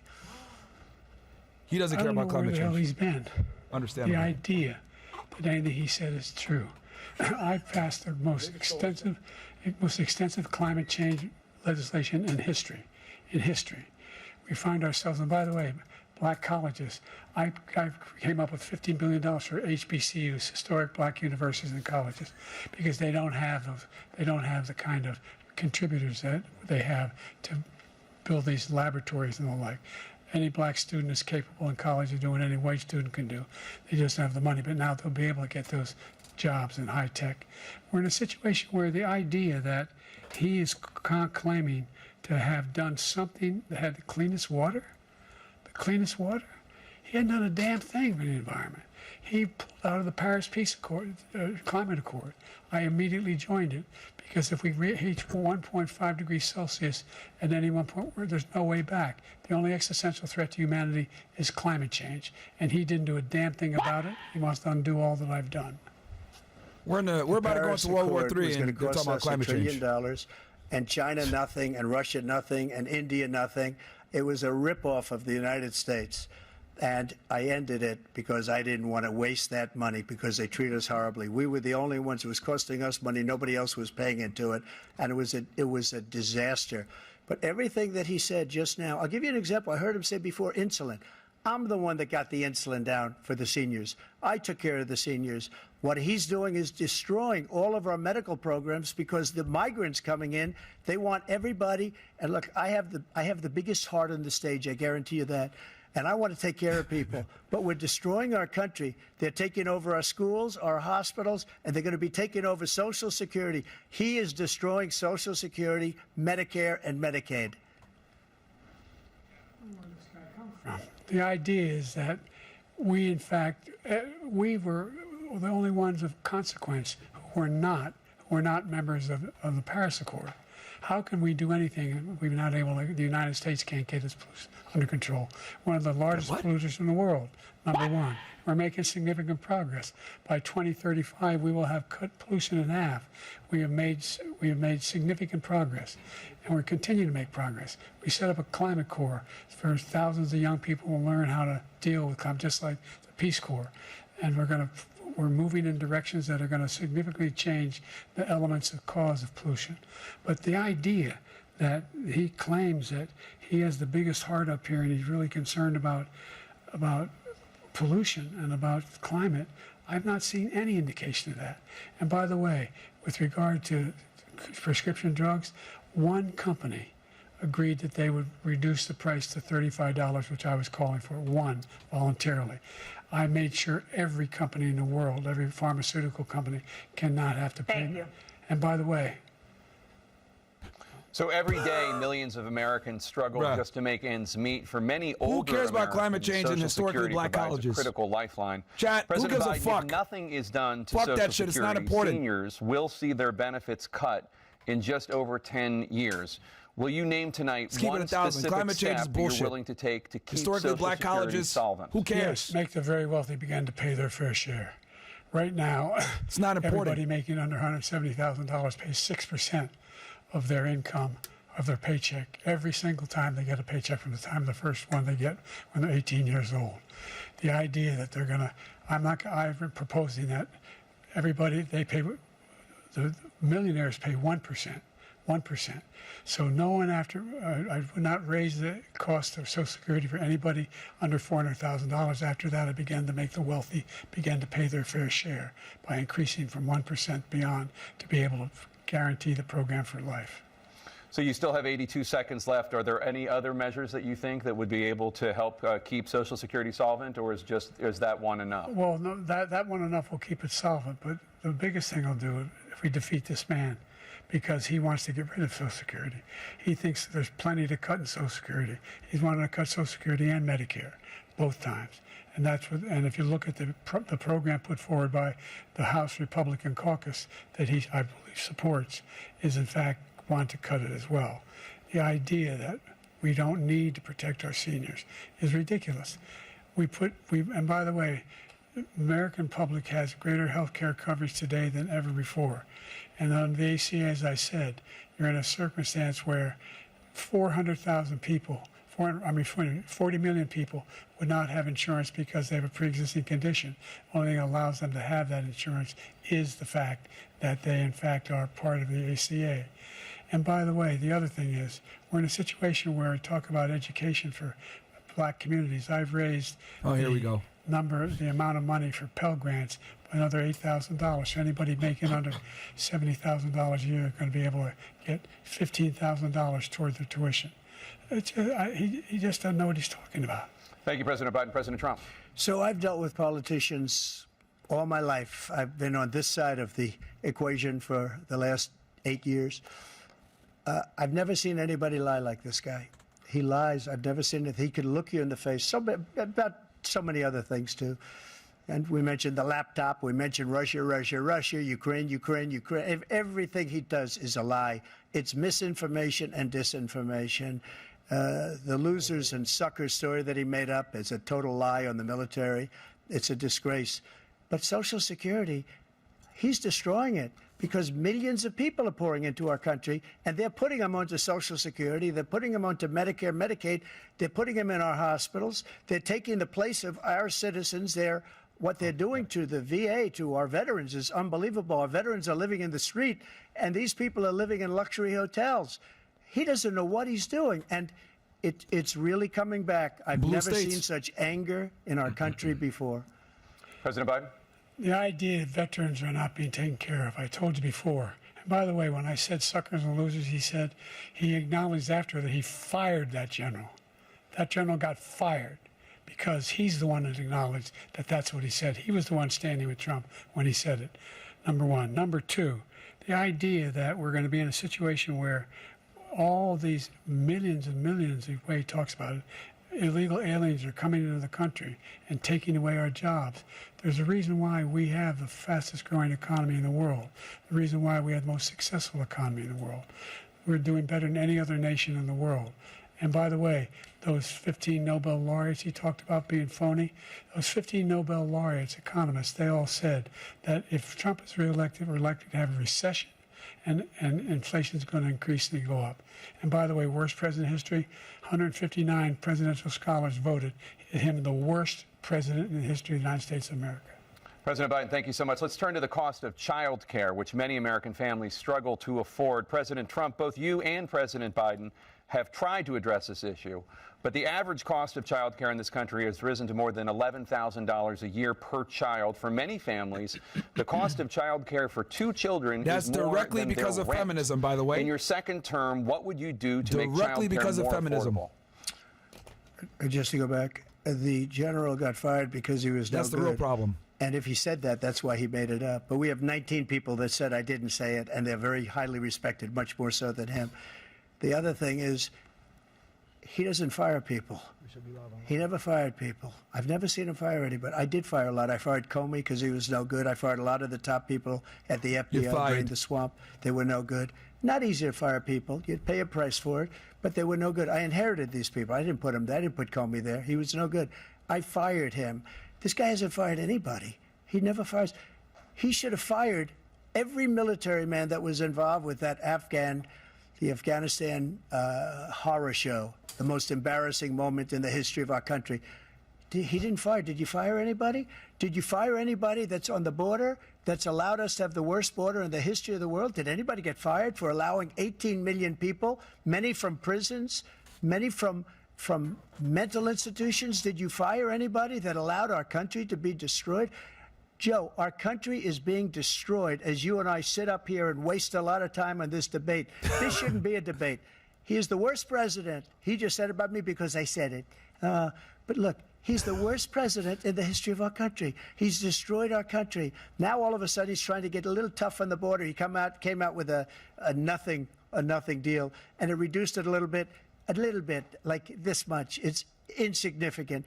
He wants open borders. He wants our country to either be destroyed or he wants to pick up those people as voters. And I don't think we just can't let it happen. If he wins this election, our country doesn't have a chance, not even a chance, of coming out of this rut. We probably won't have a country left anymore. That's how bad it is. He is the worst in history by far. Thank you, President Trump. President Biden? We're the most admired country in the world. with the United States of America. There's nothing beyond our capacity. We have the finest military in the history of the world, the finest in the history of the world. No one thinks we're weak. No one wants to screw around with us. Nobody, number one. Number two, the idea that we're talking about worst presidents. I wasn't joking. Look it up. Go online. 159 or 58, don't hold me the exact number, presidential historians, they've had meetings and they voted who's the worst president in American history, one through best to worst. They said he was the worst in all of American history. That's a fact. That's not conjecture. He can argue they're wrong, but that's what they voted. The idea that he is doing anything to deal with child care, he did virtually nothing to child care. We should significantly increase the child care tax credit. We should significantly increase the availability of women and men or single parents to be able to go back to work. And we should encourage businesses to have. Thank you, President Biden. Well, that's President the problem Trump, because of single parenthood. What would you do to make we destroyed the family. That's why child care is so goddamn expensive. Because they can charge that. We have polling. We have other things. Thanks, feminism. They rate him the worst because what he's done is so bad. And they rate me. I'll show you. I will show you. And they rate me one of the best. Okay. And if I'm given another 4 years, I will be the best. I think I'll be the best. Nobody's ever created an economy like us. Nobody ever cut taxes like us. He's the only one I know. He wants to raise your taxes by 4 times. He wants to raise everybody's taxes by 4 times. He wants the Trump tax cuts to expire. So everybody, including the two of you, are going to pay 4 to 5 times. Nobody ever heard of this before. All my life, I'd grow up and I'd see politicians talking about cutting taxes. When we cut taxes, as I said, we did more business. Apple and all these companies, they were bringing money back into our country. The worst president in history by far, and everybody knows it. President Biden? Look, the fact of the matter is that he's dead wrong about, he's increased the tariff, he will increase the taxes on middle-class people. I said I'd never raise a tax on anybody making less than $400,000. I didn't. But this tariff is 10% tariffs.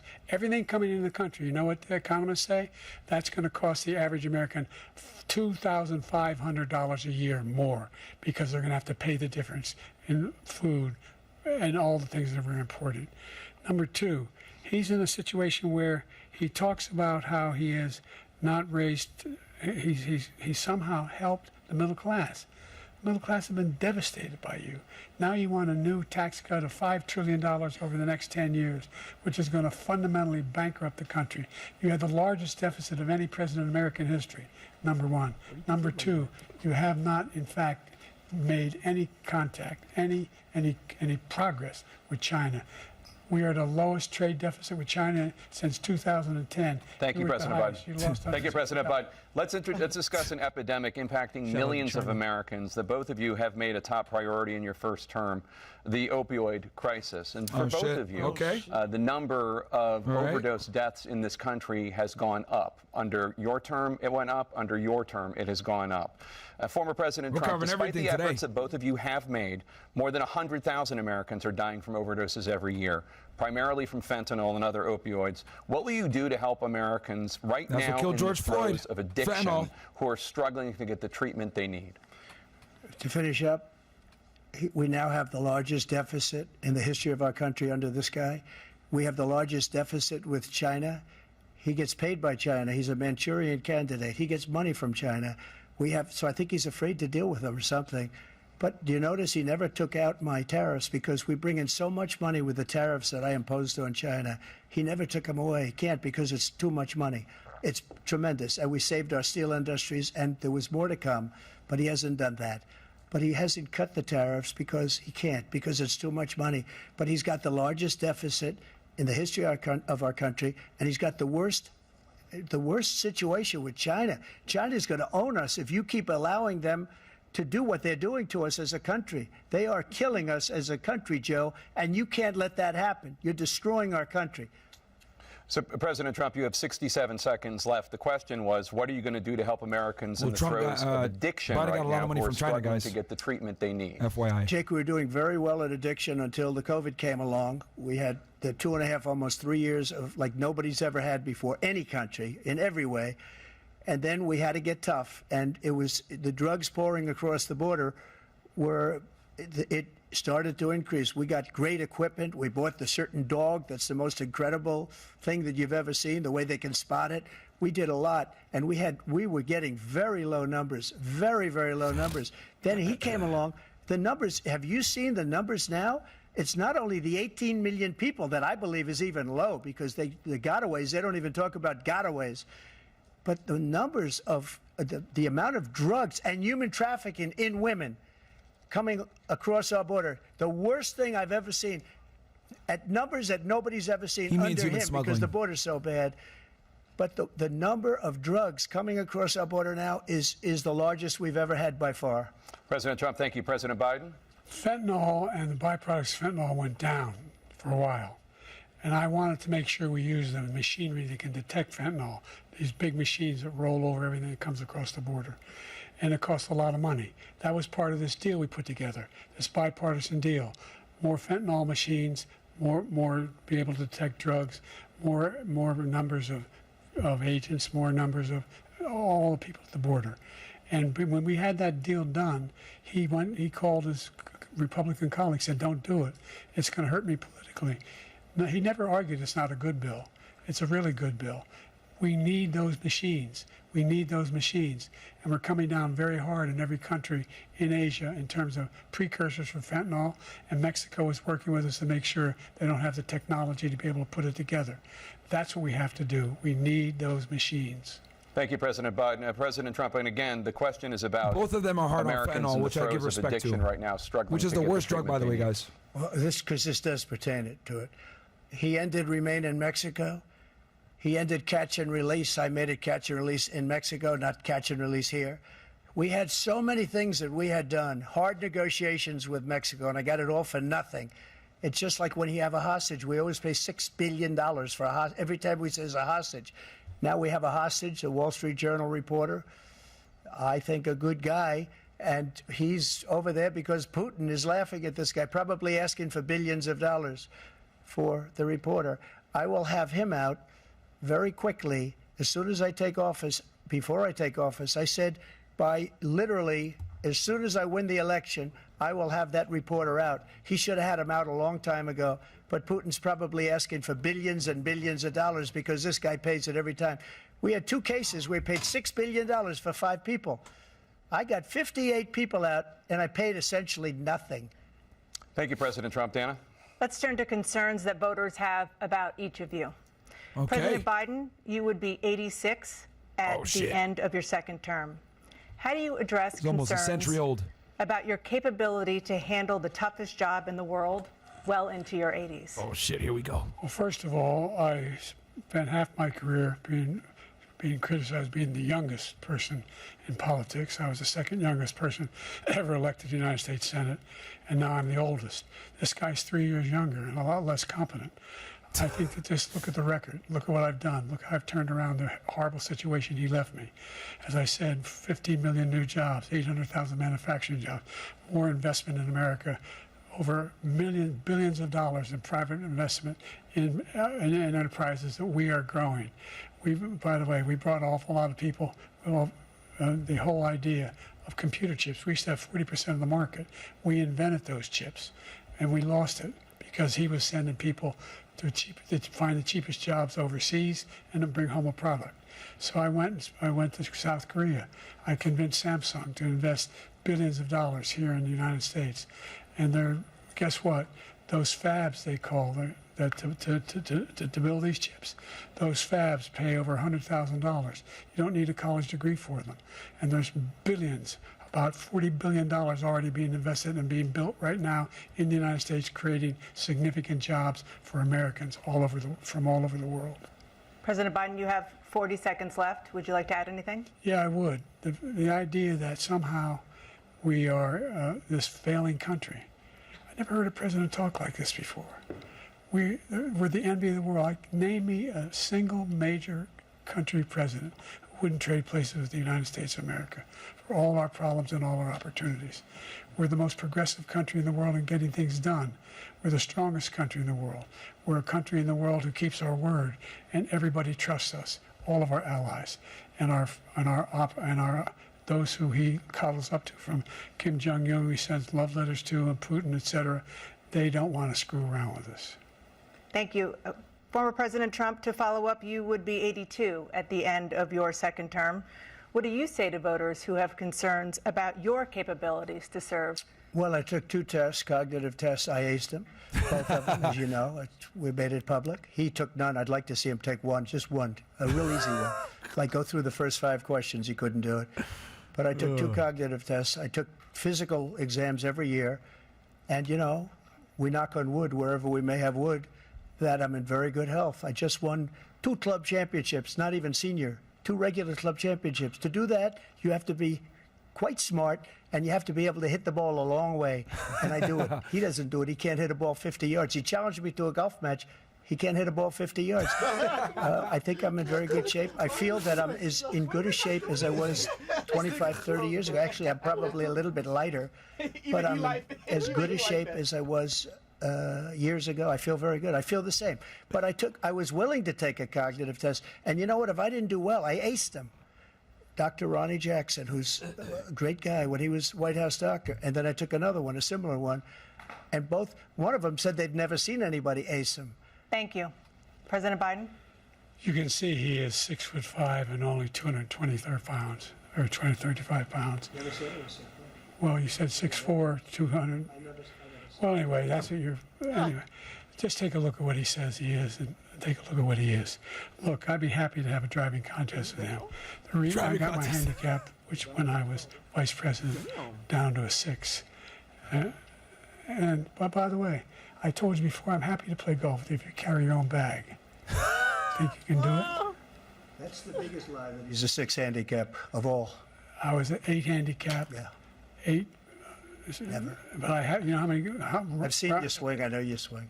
Hey, let's not act like children. CNN or ESPN. Let's not act like children. You have a specific concern that voters have about you. 2 old white niggas arguing about golf. Let's fucking go. This is summarization. Let's fucking go. This election, Niggas arguing about golf. And you will say right now that political violence. 1.5 million watching. You're a 6 handicap. No, I'm an 8 handicap. You trash. But of course I believe that. It's totally unacceptable.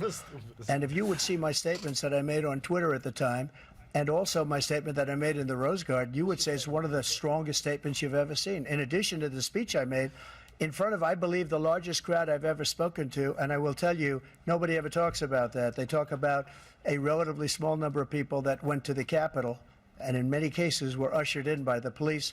And as Nancy Pelosi said, it was her responsibility, not mine. She said that loud and clear. But the answer is, if the election is fair, free, and I want that more than anybody. And I'll tell you something.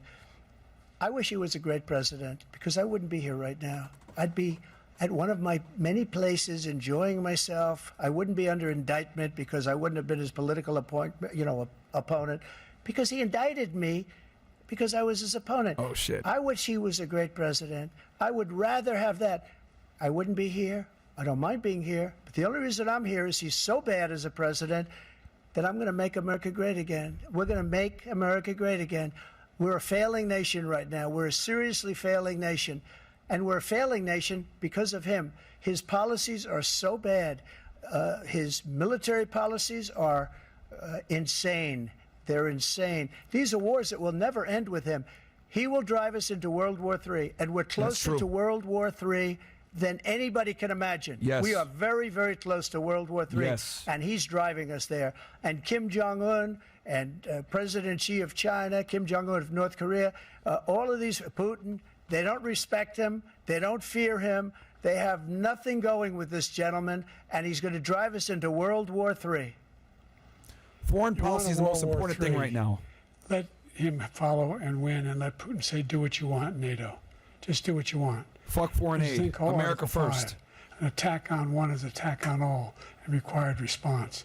The idea, I can't think of a single major leader in the world who wouldn't trade places with the job I've done and what they've done. Because we are a powerful nation. We have wonderful people. It's because of the people, not me. It's because of the American people. They're capable of anything, and they step up when they're needed. And right now, we're needed. We're needed to protect the world because our own safety is at stake. And again, Fuck you that want to shit. have a war, just let Putin go ahead and take Kyiv, make sure they move on, see what happens in Poland, Hungary, and other places along that border. It's not our Then business, you have Joe. a war. It's not President our Trump, business, man. as I come back to you for a follow-up, the question was, will you accept the results of this election, regardless of who wins? Just to finish what he said, if I might, Russia, they took a lot of land from Bush. They took a lot of land from Obama and Biden. They took no land, nothing from Trump, nothing. He knew not to do it. He's not going to play games with me. He knew that. I got along with him very well, but he knew not to play games.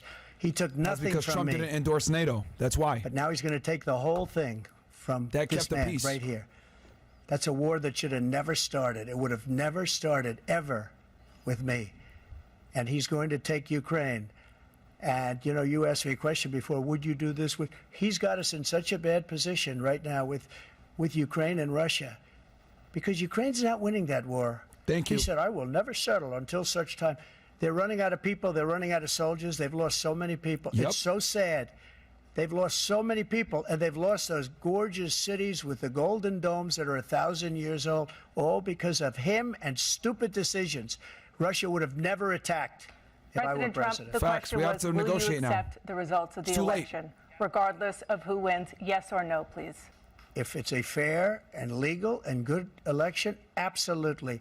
I would have much rather accepted these, but the fraud and everything else was ridiculous. And if you want, we'll have a news conference on it in a week, or we'll have another one of these in a week. But I will absolutely, there's nothing I'd rather do. It would be much easier for me to do that than I'm running again. I wasn't really going to run until I saw the horrible job he did. He's destroying our country. I would be very happy to be someplace else, in a nice location someplace. And again, no indictments, no political opponent stuff, because it's the only way he thinks he can win. But unfortunately, it's driven up my numbers and driven them up has. to a very high level because the people understand it. I want to see Biden Let's see respond what to your that. numbers are when this Indictments. election is over. Let's see. You're a whiner.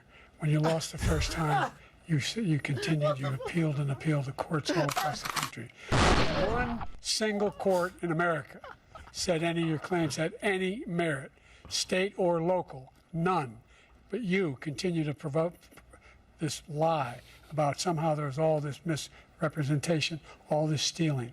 There is no evidence of that at all. And I tell you what, I doubt whether you'll accept it because you're such a whiner. The idea if you lose again, you accepted anything, you can't stand the loss. Something snapped in you when you lost Profound. last time. We'll be right back Very profound. with more You're a from whiner. the CNN Yo, presidential debate. I ain't gonna lie, Biden Live. and Cookin, when he calls him a whiner or an alley, you got the morals of an alley cat. Bro, what is that? Bro, that's one of them 1940 jokes. What year is it? Yeah, so I took some notes. Let's mute that real quick. Got you. So guys, I hope you guys are enjoying the fucking debate with us. I'm trying not to give too much commentary, guys, when they're talking. I want you guys to be able to hear, and then when we get a commercial break like this, I go ahead and talk.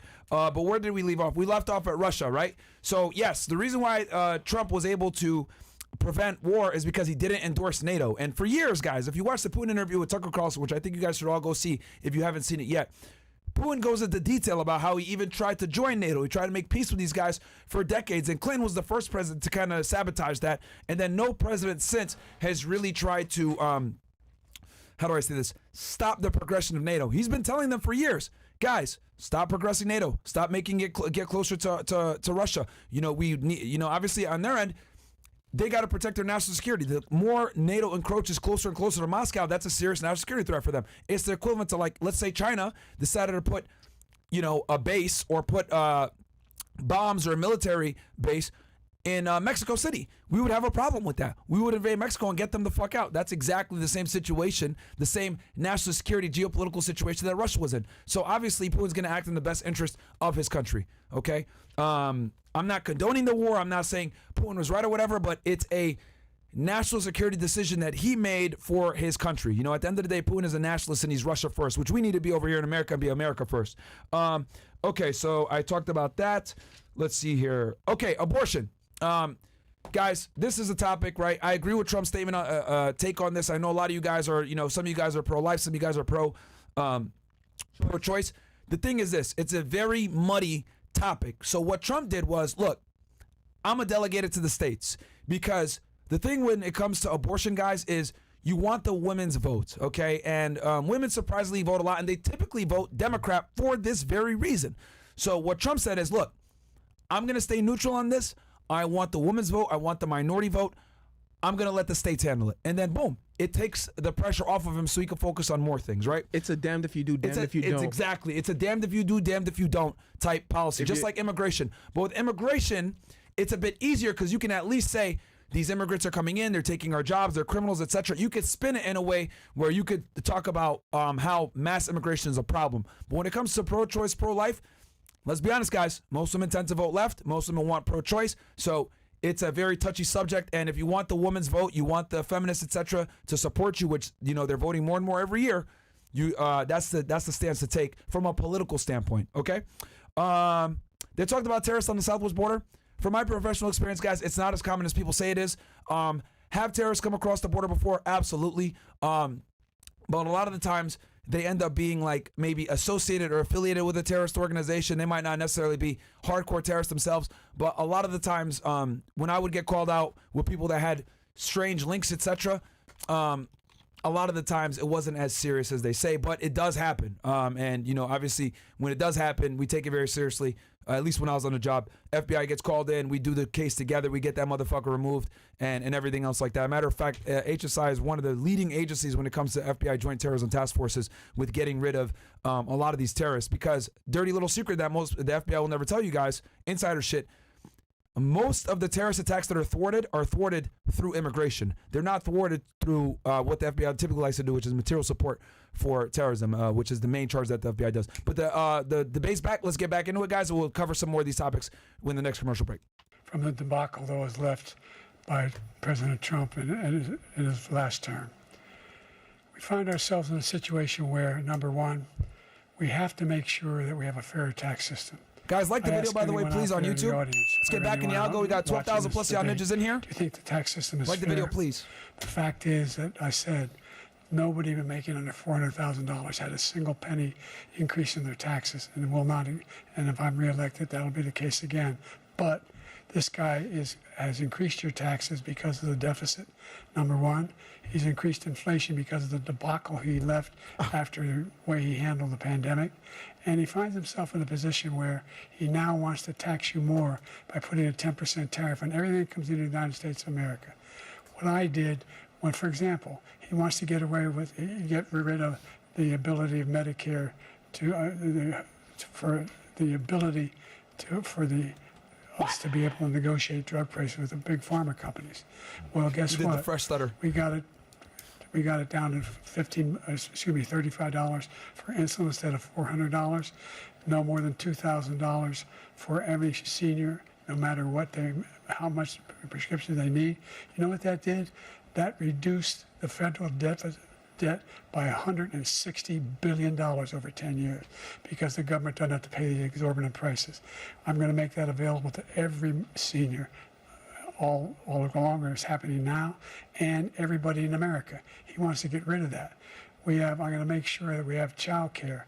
We're going to significantly increase the credits people have for child care. I'm going to make sure we do something about what we're doing on lead pipes and all the things that are causing health problems for people across the country.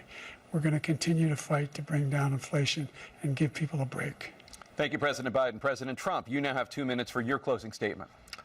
Like so many politicians, this man is just a complainer. He said, we want to do this, we want to do that, we want to get rid of this tax, that tax. But he doesn't do anything. All he does is make our country unsafe by allowing millions and millions of people to pour in. Our military doesn't respect him. We look like fools in Afghanistan. We didn't stop Israel. It was such a horrible thing that would have never happened. It should have never happened. Iran was broke. Anybody that did business with Iran, including China, they couldn't do business with the United States. They all passed. Iran was broke. They had no money for Hamas or Hezbollah, for terror, no money whatsoever. Again, Ukraine should have never happened. He talks about all this stuff, but he didn't do it. For 3.5 years, we're living in hell. We have the Palestinians and we have everybody else rioting all over the place. You talk about Charlottesville. This is 100 times Charlottesville, 1,000 times. The whole country is exploding because of you, because they don't respect you, and they have to respect their president, and they don't respect you throughout the world. What we did was incredible. We rebuilt the military. We got the largest tax cut in history, the largest regulation cut in history. The reason he's got jobs is because I cut the regulations that gave jobs, but he's putting a lot of those regulations back on. All of the things that we've done, nobody's never seen anything like. Even from a medical standpoint, right to try, where we can try space-age materials instead of going to Asia or going to Europe and trying to get when you're terminally ill. Now you can go and you can get something. You sign a document. They've been trying to get it for 42 years. But you know what we did for the military was incredible. Choice for our soldiers, where our soldiers, instead of waiting for 3 months to see a doctor, can go out and get themselves fixed up and readied up and take care of themselves, and they're living. And that's why I had the highest approval rating in the history of the VA. So all of these things, we're in a failing nation, but it's not going to be failing anymore. We're going to make it great again. Thank you, former President Trump, President Biden. Stay with us because we have full analysis of this debate. Anderson Cooper and Erin Burnett starts now on CNN. All right, let's see what they're going to say. Anderson Cooper's a fucking lefty. Let's go ahead and do a poll in the chat. Who they think won. We'll do a poll in the chat. Also, yo, do you guys like this fucking political stuff that I'm doing? I don't really do it too much on YouTube, but it seems like you guys like it. We got almost 20,000 y'all ninjas watching right now on between YouTube and Rumble. But while we wait for that to come back, let's see here. Are they president and former president making their way off the CNN debate stage? Looks like Jill Biden, the first lady, has come out. Former President Trump walking off the stage. The first debate of the 2024 campaign and the earliest presidential debate ever now in the books and in front of the voters. Tonight, along with Erin Burnett, the first word on what those voters might make of it from our political professionals from our CNN Flash Poll and Swing State Focus Group. We'll be talking to surrogates, including Vice President Harris, getting fact checks from Daniel Dale and new reporting from inside both campaigns. We hear CNN political commentator Scott Jennings, Kate Bedingfield, David Urban, Van Jones, Alyssa Farr Griffin, and Newsnight anchor Abby Phillip, and David Axelrod, and CNN Chief National Correspondent John King. John, let me start with you. Your thoughts. Anderson, this was a game-changing debate in the sense that right now, as we speak, there is a deep, a wide, and a very aggressive panic in the Democratic Party. It started minutes into the debate, and it continues right now. It involves party strategists. It involves elected officials. It involves fundraisers. And they're having conversations about the president's performance, which they think was dismal, which they think will hurt other people down the party in the ticket. And they're having conversations about what they should do about it. Some of those conversations include, should we go to the White House and ask the president to step aside? Other of the conversations are about, should prominent Democrats go public with that call? Because they feel this debate was so terrible. They do say in moments in the debate later, the president got better and got his footing, but then at the end, even his closing statement was a little halting. The contrast between the two candidates. Let me be clear. None of them, and a lot of Republicans, don't think Donald Trump had a great night. Donald Trump broke the fact-check machine more than I can count tonight. That will be on the record as we go forward. He refused to answer some very specific and direct questions about his conduct, about January 6th and what all. So that will be dealt with out there. And sometimes there's a parallel universe between the political elites and the American people. It'd be nice to see what the voters say. But I can tell you, it started minutes in. It started with the first couple of answers, and it has continued throughout the night from a, oh, my God, oh, my God, oh, my God, to what do we do about this? And it involves very senior people in the Democratic Party, including elected officials, saying we have a problem. And just to co-sign what John is saying, I mean, the panic that I am hearing from Democrats is not like anything that I have heard in this campaign so far. And a lot of it has to do with, first of all, there was a deep frustration about Trump's lies. I mean, he lied a lot tonight. But the problem for Biden was that Trump was able to take sometimes incredible falsehoods and turn them into some kind of argument, whereas Biden's answers were, in a lot of cases, not coherent, deeply problematic, that he was not able to take pretty straightforward answers and answer them to the American public. And then also at some points bringing things up that teed up Trump attacks. So there's a real concern here tonight that there's been some real damage done that cannot be undone. Biden solidified the perception among voters, but especially among his base. They were hoping that tonight would be a game changer. they are now seeing a president who is in the White House, who they do not necessarily believe can do this for another 4 years. David Axelrod? Look, I can't argue with either of them about how Democratic leaders are reacting to this poll. We said at the beginning that each person had a fundamental goal, and for Biden, that goal was to appear energetic, engaged, and look like someone who is capable of serving for another 4 years for president. That was Need job help to get number off the one. stage. Y'all saw I with your own actually two think eyes. He scored a bunch of points. I think if you just judge this on sort of policy stuff, he did score a bunch of points on issues like abortion, for example, on some of the economic issues. But there is a feeling. I think there was a sense of shock, actually, at how he came out at the beginning of this debate, how his voice sounded. He seemed a little disoriented. He did get stronger as the debate went on, but by that time, I think the panic had set in, and I think you're going to hear discussions that I don't know will lead to anything, but there are going to be discussion about whether he should continue. And I think part of it is Donald Trump did not meet his mission either.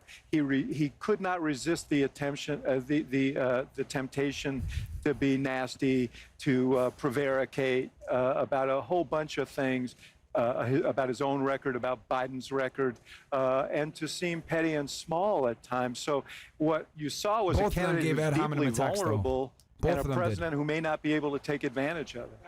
Listen, if anybody in America thinks that was even close to being an okay debate by Joe Biden, I'm living in a parallel universe. That was an unmitigated disaster for President Biden from the second he walked out to the closing statement. The biggest issue for Democrats is abortion, and he couldn't give an answer. He gave an answer, he couldn't even give a coherent answer on the biggest issue for Democrats tonight. I've heard from leading Democrats across the United States, elected governors, congressmen, who are texting me and saying, I'm worried I'm going to lose if Joe Biden's at the top of the ticket. Bob Casey, I promise you tonight, in the state of Pennsylvania, is thrown up in his mouth because he knows that if he's got to stand next to Joe Biden, he's going down in Pennsylvania. If he's on the ticket, I don't know how it's going to work. Yeah, look, it was a really disappointing debate performance from Joe Biden. I don't think there's any other way to slice it. His Even biggest CNN is saying this. issue that he had to prove to the American people was that he had the energy, he had the stamina, and he didn't do that. And so I think that is of concern, and I think for a lot of Democrats, that's very disappointing.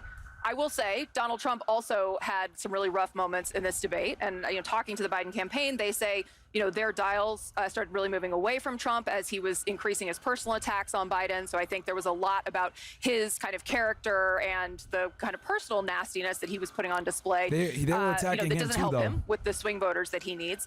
And I also think you saw him continue to get sort of more and more animated across the course of the debate, and give some really problematic answers about January 6th, some really problematic answers about Putin. So Donald Trump did not get off scot-free tonight by any stretch. But look, there is no two ways about it. That was not a good debate for Joe Biden. Ben? That was painful. I love Joe Biden. I work for Joe Biden. He didn't do well at all. He did not do well at all. And he looked, I'll give you the analysis, you kind of have the old man versus the con man. I can walk you through how I'm supposed to see it and say it, but I just want to speak from my heart. I love that guy. That's a good man. He loves his country. He's doing the best that he can. But he had a test to meet tonight to restore confidence of the country and of the base, and he failed to do that. And I think there's a lot of people who are going to want to see him consider taking a different course now.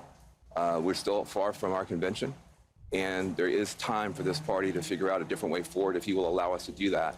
But that was not what we needed from Joe Biden, and it's personally painful for a lot of people. It's not just panic. Even it's CNN pain knows this was an L. for what we saw tonight. And this is a if I may left-leaning just add to organization, by the that, way, guys. I think Joe Biden lost in the first 3 minutes. I think a lot of voters probably tuned out, and millions of people are having conversations with their families, with their friends, of if the president is up isn't to this the the girl task that and if interviewed he Trump should for the step town hall aside. meeting? And I'm Was this her? someone who Chat? believes the former president is a threat to democracy. I think he is a threat to the America as we know it. He wants to fundamentally change our institutions. He has laid out what his plan is. I am not confident that that is the man to take him on. You cannot tell me democracy is on the line and then give that This is her, performance right, guys? tonight. If, No? based on that, in 18 weeks, Donald Trump will be the president-elect. The people doing focus groups tonight, and we'll see if our style group with Laura Coates confirms this, say that Biden actually scores pretty well on the You're saying issues no. when he's Okay. talking about the substance. And Trump's numbers went down both because he was ducking questions, he was lying Sorry, guys, about the some Bimbo all things, look the same. and he was refusing to answer. And some of it was the tone. They don't like him. So when you see that, when you see sort of the statistics, chat was you're smashed going to up. look at like, oh, that's a mixed bag. But to Vance's point about the president's chat would hit. performance, that's what caused the panic. So the question is, and my question actually is, what happens? Because to his, it's a great political strength of Joe Biden is his resilience and his stubbornness. It's also sometimes a blind spot because he is so stubborn. It's going to be very hard to someone, and I don't know who it is, who could go to Joe Biden and say, you need to do this, number one. And the question is, again, like, I'm just telling you, to Abby's point, I've been doing this for 30-something years, going on 40 years, and I have never, ever had what happened on this thing tonight happen in the middle of a debate. It started early, and it continued. And to Van's point, Van made a very important point. These are people who love Joe Biden, who credit Joe Biden for kicking Donald Trump out of the White House. They're Democrats. The Democratic Party is a very diverse party. It fights about a lot of things. It has generational issues. It's had regional issues and everything else. The thing that unites the Democratic Party is trying to keep Donald Trump from getting back into the White House. They love Joe Biden for kicking him out. They don't want him back. They came into this debate nervous that Biden was in a weak position. They leave this debate panicked. Yeah. John, if you love the guy, how could you put him out there? If you love him, if you love Joe Biden, if that was my father, you don't put a guy in that situation. It's a great point. These guys know this better. These guys know this better because they talk to them. There's this legacy in the Democratic Party. You don't challenge the incumbent because when it's happened in the past, they haven't beaten the incumbent, and then the incumbent has lost the general election. It was actually Donald Trump that helped make Joe Biden the nominee because there was a feeling that if there were a primary, that would weaken, that Biden would probably win, but it would weaken him in a general election. And so there were people who could have run and didn't run because the history of that is bad. The point is now he is the nominee of the Democratic Party. This isn't the 60s, okay? Voters choose the nominee. He is the nominee. Only he can decide whether he's going to continue. And as you point out, and as Kate knows very well, this is a guy with a lot of pride and who believes in himself. And the idea that he's going to say, you know what, I had a bad debate, I think I'm going to walk away from this, I find it hard to believe. It was also, and I'll let you, I know, Scott, you've been trying to jump in, but it was also, it was an atypically bad performance, okay? And it was also one night. So yes, was it an important night? Yes, but it was one night in the course of a campaign. So I think let's see how voters react to it. Let's see how voters react to it. The problem with the one night is that it's a one night that helped confirm people's fears. Yes. It's the one night that everybody was watching. That was essentially, you know, Trump said, you ought to take a test. That was his test. And people are going to feel that he came up wanting, not on the substance. I think he actually won on the substance. I don't think Trump did well. I think what it says to a lot of people, a lot of active Democrats is, man, we can beat this guy, but I don't know if we can beat him with the press. Scott, we haven't heard from you. When we came on before this debate, I said I thought this candidacy was teetering. And everybody jumped on me. Yes, we did. Yes, we did. Every single person out here. and I just, the candidacy has fallen, okay? Van, I know you're speaking from your heart. I'm worried about the president. We should pray for the president. Bro, I think his the fact that advisors, CNN is admitting this shit is crazy, and I bro. think his family have a lot of explaining to do. These motherfuckers hate Trump. To their party and to the American people. But they gotta this night, this tell the one L. night, was caused by and asked for by the Biden team. They wanted this night. And this is what we got. We have been told for weeks by Democrats who say, oh, in private meetings, I've seen Joe Biden do cartwheels and handstands while doing trigonometry while solving all the nation's Get the problems. fuck out of here. We now know that every single person who said that Forget about the it. American people. Including Kevin McCarthy. We've been told, Kate. I mean, I'm just saying. Everything we've been told about his mental acuity by these Democrats has been a lie, and everything we think we knew has been confirmed. I got a text from a friend. She's not terribly political. She'd maxed out to Biden in the last election because she hates Donald Trump. She said to me, I will never forgive the Democratic Party for this election. If the Democrats truly believe that he is an existential threat to democracy, and that's not just some talking point, they will wake up in the morning and they will do something else because this is not sustainable. That's another point about there are Democrats who are They're panicking, shaking in their boots. and then there are a lot of Republicans You who leftists did are not scared. want to vote for Let's Donald Trump, go. who do not want to vote for Donald Trump, who are also panicking tonight. I heard from one who said, this is scary. That's how it was described to me. And I'd so second that. There were a lot. There was a lot of those feelings, not just from the base of fucking the delicious. party, You but guys are other literally people who witnessing really think that there should be an the alternative collapse to Trump, who they think is dangerous of the Democratic Party. And that's the other part They're of what is shaking in their unfolding tonight fucking in terms of boots. the panic that is out there. Guys, they can't even defend Biden. Coming into this debate, This support is for a third-party pro-Biden candidates, fucking Robert F. network Kennedy over Jr. here, and even they highest, know and then this was a Jill massive Stein and out for the Cornel West, nowhere Democrats, near as man. close. But if you add it all up, you get into the teens in most states when you do that. I think one byproduct out of this is watch and see if those numbers go up a little bit. I'm not saying they're going to go up anywhere like a Perot standard, but you get to third-party candidates getting into double digits, then that's really starts to twist your electoral math, state depending on You who they're look drawing shaky, from state by baby. state. This was already a very complicated race. This is within. Number one, the biggest complication right now is the conversation with the Democratic Party. But the other complication is going to be if Joe Biden stays put, and Kate's right, maybe it'll be another debate. I'm not sure Donald Trump's going to agree to a second debate. Biden's going to need it now. I'm not sure Trump's going to agree to it if the dynamics of the race change. They'll never and I would meet also again. watch the third party. I just want to say one thing. Yeah. Especially to you two guys.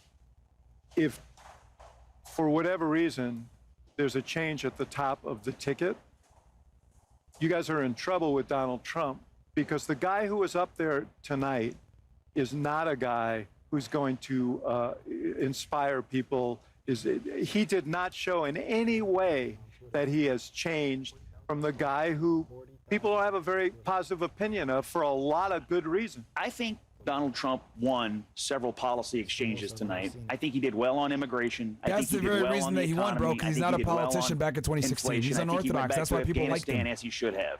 The thing he did not do was after he realized that he had Biden beaten on policy and on image, he should have turned the page and sounded an optimistic note about what we can become as a people and as a country. He did not do that. He continued to pummel Joe Biden all night. I understand what you're saying. But No, at he the said end we're of gonna the make night, America great very again. What are you few talking about? Things about the policy exchanges is going to be remembered. People are going to remember Joe Biden. They're going to remember him shuffling out. They're going to remember him staring blankly into the camera. They're going to remember him looking down, losing his train of thought. And they're going to remember that everything I thought I knew, but the White House told me don't believe my own eyes, is actually true. But that's not what I'm saying. What I said, Scott, was if Joe Biden were not the candidate, if there was another candidate, I think Donald Trump would be in deep trouble. If I may, that is such a sad state of affairs. Something I was consistently hearing is, what a bad debate in the sense that Donald Trump lied throughout. He misrepresented. He tried to turn away from key points that he should have given answers on, and kept deflecting. With any normal generic Democrat next to him, I don't think he would have won the night. But you put somebody who was suffering from the moment that they got out. It was hard to watch. I had to occasionally look away because it was so uncomfortable. I think America deserves better than the options that are in front of them. It's really devastating. And by the way, our allies are watching. Yeah, look, I mean, the way that I would try to phrase it if I were less emotional is... Look at you, emotional. Biden stuttered, but he told the truth. He looked terrible, but his policies were good. Trump spoke plainly, but he lied the whole time. And he looked good, but his policies were terrible. I mean, he's going to do nothing on climate change. He was hugging the cactus on abortion. Climate change is bullshit. His policies are terrible. So you have somebody who probably shouldn't be president, and you have somebody who cannot be president. in terms of what Donald Trump this is the problem with represents. Democrats. So, you we have a motherfuckers problem as care a about country now, stupid and this might be shit. an opportunity for people to come Who together gives and a figure this fuck out. about because historically neither one black of those colleges? people right Who now gives are a inspiring fuck the about climate confidence, change?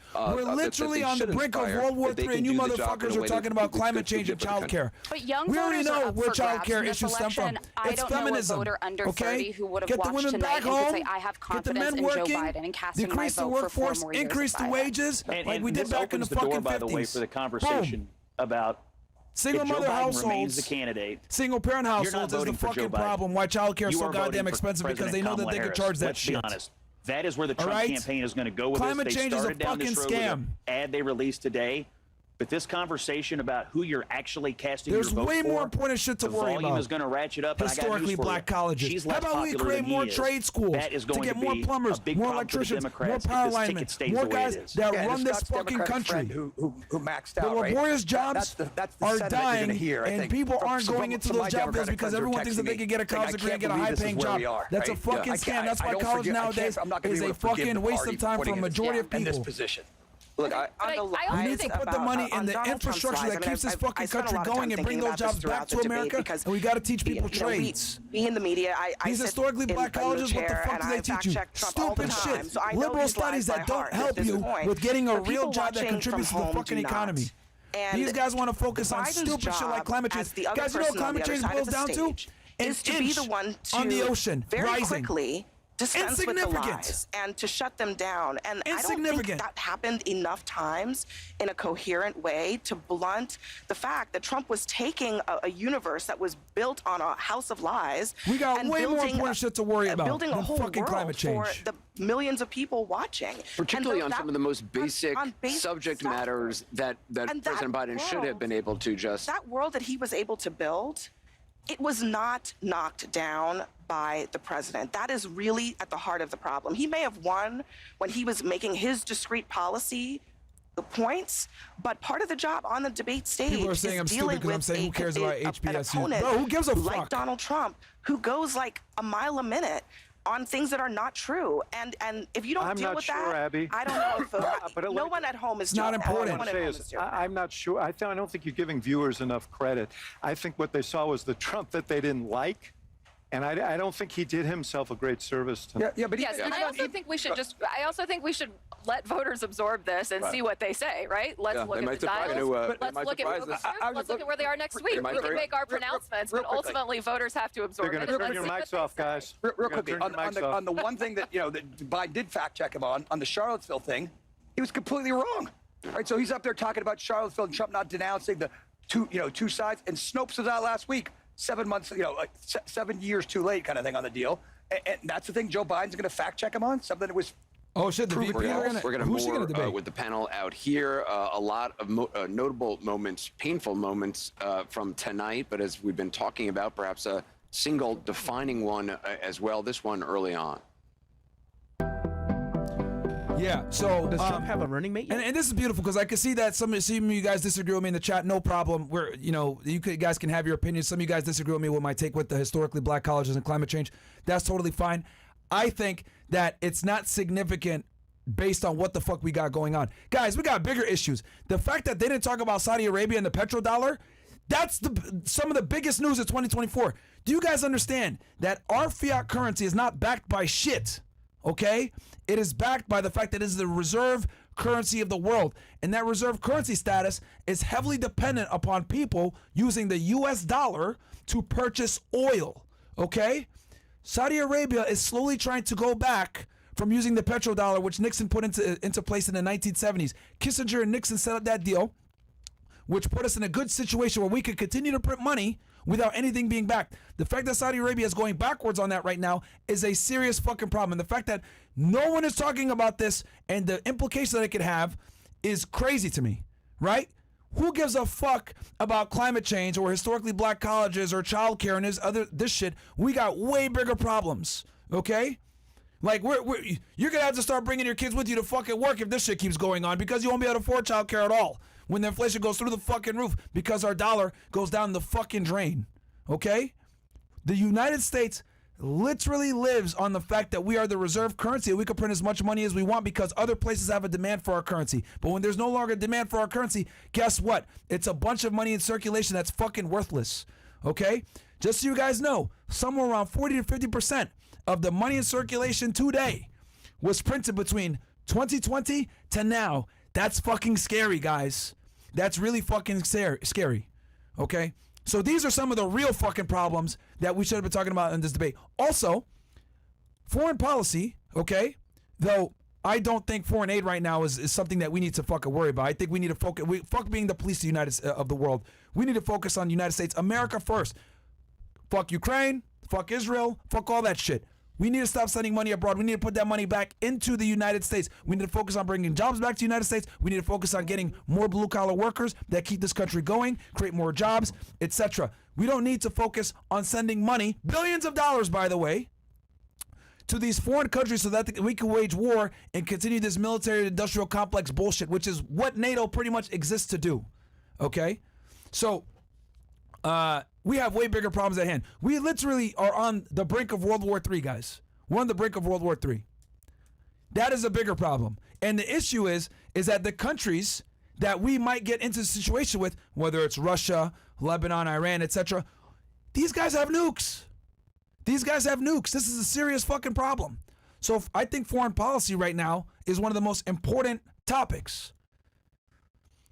You know, we're over here funding a bunch of wars that don't benefit us at all. What benefit do we get fighting a war in fucking Ukraine, right? What benefit do we get? A proxy war to test our weapons out against the Russian military? Okay, you guys had 2 years to do that shit. Cut it off, okay? Israel is literally picking a fight with Lebanon right now, right? And just so you guys know, prior to October 7th, I don't know if you guys know this. A lot of you guys do because you guys are based over here on this side of the internet. Netanyahu was going through a criminal trial for corruption and accepting bribes and kickbacks and all this other bullshit. Guess what happened when October 7th happened? They suspended that criminal proceeding. It united the Likud party, which is think of them as their conservative right side and their liberal side. Now Netanyahu is sticking in power, and what's he doing? He's doing a full-on scale destruction of Gaza, right? And for him, I think he's going to milk this thing as long as he can because he knows once the conflict is done, he's got to go back to facing the fucking music with his criminal situation.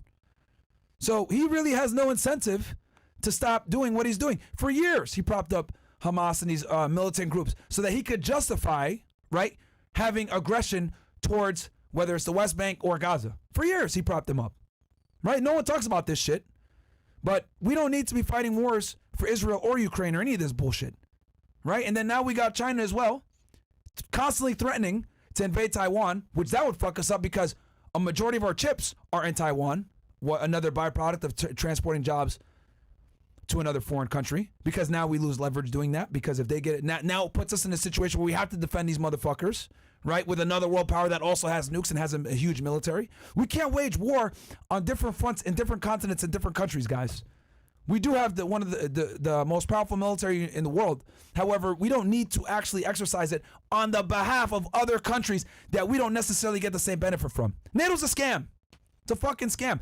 And Trump intelligently knew we're contributing way too much fucking money to NATO and these other European countries aren't doing their fair share. And when he said you guys got to start paying up, they started paying up. And I think the fact that he didn't support NATO as hard as other presidents in the past is exactly why Putin said, you know what? We won't go ahead and invade Ukraine. So it is what it is. What do we got going on? Do we have chats? Oh, yeah, we got some chats. Yeah, we can read some of these chats. We got almost over 20,000 y'all in here, man. Welcome. 1 second. Nothing to. I'm just going to fucking say. We got to get rid of AIPAC, too. Got to get them the fuck out of here. It's ludicrous that a foreign country has as much influence on our politics as AIPAC does in the United States. It's fucking outrageous. I agree with Thomas Massey 100% out of Kentucky. He called this shit out on the Tucker Carlson interview, and it's something that more Americans need to fucking understand who really runs this country and how it's done. And they didn't talk about that at all on the debate as well. foreign influence in our political process, which is fucking crazy. It's been going on for the better part of decades, and these other guys are too scared to fucking talk about it. We don't need foreign influence in our fucking politics, because when you have foreign influence, they're going to always act in their best interest and not necessarily our best interest. Why the fuck did we go to Iraq? No one knows. 20 years later, people are just starting to wake up about this shit. Why we went to war in Iraq. You guys know why we went to fucking war in Iraq. You guys know on this side of the internet. It wasn't a war on terror. It wasn't because they hate us for freedom or Bin Laden. Tell you guys that. Well, definitely wasn't. Let's see some of these chats. Chris Eon says they aren't switching sides. CNN is on the side of the establishment oligarchy. The Federal Reserve have wanted Biden to resign since before the primaries. You are witnessing a coup d'etat. They want to incite Democratic loyalists to turn on Biden in the hope he steps down and passes the baton to Kamala. Yeah, I mean, that's okay. Valid theory. Valid theory, Christ. Let's see what we got next here. Can we get fresh Chris and Biden? Also, guys, by the way, quick announcement. Guys, get in Castle Club. CastleClub.tv, man. We got a discount for you guys, annual. It's only $250 for the year. Okay, for the year. You join the community, you get full access to everything, all of our content, etc. You want to support free speech, so I can go ahead and be able to do the shit that I'm doing right now while we're demonetized on YouTube. Support us over there on Castle Club. By the way, do you guys like the political content? 96% of you guys think Trump won. Can we do a poll? If the people like this type of stuff, you guys like my take on this stuff? I'm normally talk about this shit on Twitter. I don't normally go on YouTube, right? I might be a little too base for YouTube when it comes to this stuff. A little. So let's go back to the chats real fast. A little. Let's do a poll, see what they say. Can we get first Chris and Biden in a room together? I'm trying to see something real quick. Yeah, you guys are fucking hilarious. Biden sound like Chris after the Henny, LMFAO. Yep, facts. And guys, just so you know, First is going to be doing after hours in Vegas with the bros, so that'll be after this. I'm confused. Is this the presidential debate or the hood? Ninjas taking more shots at each other than bangers in a gang beef. Yeah. What else? Tall Tim says, Trump beat this vacant meat puppet hands down. Yeah. The alley cat joke was hilarious, though. Yeah, it was. Where's the lie, dumb bitch? Yep. Can we talk about the real winner of tonight's debate? RFK he literally had his own debate while this was going on. Realdebate.com. Oh, really? Okay. The only thing I don't like about RFK, guys, is, look, man, he's controlled. I liked RFK. I was watching all of his interviews. Like earlier this year and late last year. But once he started hanging out with Shmuley and shit like that, I was like, come on, man. Come on, man. Come on. Like, bro. We know who killed RFK. And it wasn't fucking Sirhan. I fucking said it. Explain to me, all right? Fuck it. I'm just going. Explain to me, whatever. All right, ninjas, don't worry. I'll do it in a certain way. Explain to me how RFK, the kill shots were behind his head, by his ear, and in the back. Those are shots that killed him. Sirhan was in front of him. Okay? And something like there were the rounds in his gun didn't match up with the bullet holes on the scene. So there was more than one shooter, guys. I think I've heard this before. Didn't something like an interview we did like a week ago or something like that, where we talked about a dude named Oswald apparently being the only shooter, right, with an official narrative back in 1963. Allegedly, right, being the only shooter according to the Warren Commission, and then a couple of years later they went ahead and did another investigation. They figured out that it was a conspiracy and there were more than one shooter. And then Tucker Carlson went ahead and heard from a source himself that read through some of these declassified documents that the CIA was involved in the death of John F. Kennedy. And then literally years later, when his brother says that he vows to find the people that killed his brother, he's killed. And then the person that charged and they put in fucking prison, okay, was in front of RFK and could not have killed him physically. Impossible, because the shots came from behind, but they're trying to say that it was one shooter. Even RFK knows this. He went famously on Bill Maher's podcast, and he even knows Sirhan didn't kill his father. Who did it then?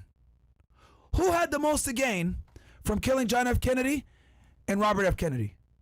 You in the chat, you guys know. We talked about this in detail on Rumble. Anyway. One second. I'm just asking some questions. They ain't gonna talk about this on Timcast. They ain't gonna talk about this on these other podcasts. They're just not. Simply, they're just not, unfortunately. And I love these guys. But we just gotta have a very real discussion on, are these guys our real allies? Chris says they are switching. Oh no, read that one before. Did we do they're setting the stage for Gavin to replace Biden? You can't see it. I do see that. Yeah, they're sending us. Bro, I mean, Gavin, I think Gavin would fucking lose. Gavin isn't a better candidate at all. Look at California, guys. California is a fucking shithole. All you guys that live in California, let me know what y'all think about Gavin Newsom. Yeah, no. He's not doing much better. California has actually shrunk in population the past couple years ever since the pandemic. So I don't think putting Gavin in is not going to help whatsoever. I hate to say it, but their best bet is probably Kamala Harris. What? Yeah. I hate to say it, but because she fits the mold perfectly. African American, multi-race, female. The Democratic Party is all about representation. She's an Obama Part 2, is what she is. So, I think that's probably their best bet, but it ain't gonna help. Even the black community actually has their skepticism. Over Yeah, they do. Yeah, they do. They do, and they talked about like the black vote as well. Like, I mean, and like crime reform with that. I mean, again, we got way bigger issues in America, guys. You know, at the end of the day, we gotta like. I'm a black guy. Look, man, we're only 50% of the population, man. We're not the majority. We got to focus on things that deal with the majority, not the minority. You know, and historically speaking, the black vote has always went to the Democrats. It's always went to the left, right? I would argue that these indictments actually helped Trump with getting the black vote. How many rappers have come out and endorsed Trump since this shit? Chief Keef, Sexy Red. I don't know if Lil Baby did as well. I think Boozy did. A bunch of rappers came out and endorsed Trump from getting indicted. So what they actually did was they inadvertently helped him with the very class that typically didn't vote for him by indicting him. And then he gathered like $100 million in a couple of days. Kamala Harris actually also has a bad representation. Well, yeah, because she was a prosecutor in San Francisco for a while, and she put a lot of black people in jail. Yep. People that know her real history. So yeah, she does have a bad rap in the black community, but I think they'll still vote for her because here's the thing that I've noticed with people that don't like Trump. You guys saw yesterday on the show. Whenever I ask someone that like hates Trump or whatever, or I'm not going to vote for him, whatever, I ask them, what do you not like? It's always personal. It's always, I don't like him because he's Islamophobic, or I don't like him because of his personality, or he's a white supremacist, or whatever. They'll always like say something about like him personally. Oh, he had sex with a porn star. He has as Biden says, the fucking what is it? The morals of an alley cat or some shit like that. That was bars though. That was actually funny. That was the best line. Bro. You know what I mean? But like they'll always do that. They won't attack his policies. They'll attack him. And my thing is this: I don't give a fuck about a president's background and where they stand on their personal life or what the fuck they do. Can you lead the country? Are you keeping peace? And most importantly, which a lot of these fucking presidents forget, are you putting America first? We're not the world's police. We can't afford to be anymore. Okay? This is in the fucking 1950s. When we're at our economic height, we had two-parent households. We had the nuclear family. We had a man being able to go ahead and provide for his wife long-term, right? With one income. Things have changed. We need to go back into a building era for the United States. Guys, come on over to Rumble. Rumble.com/freshandfit. We're going to switch on over to Rumble. This whole stream coming up, right? We're gonna read some of these chats over there. And we'll fucking go all the way. And you guys, we're going to be based over there. Rumble.com/freshfit. Come on over right now, guys. We're going to switch on over.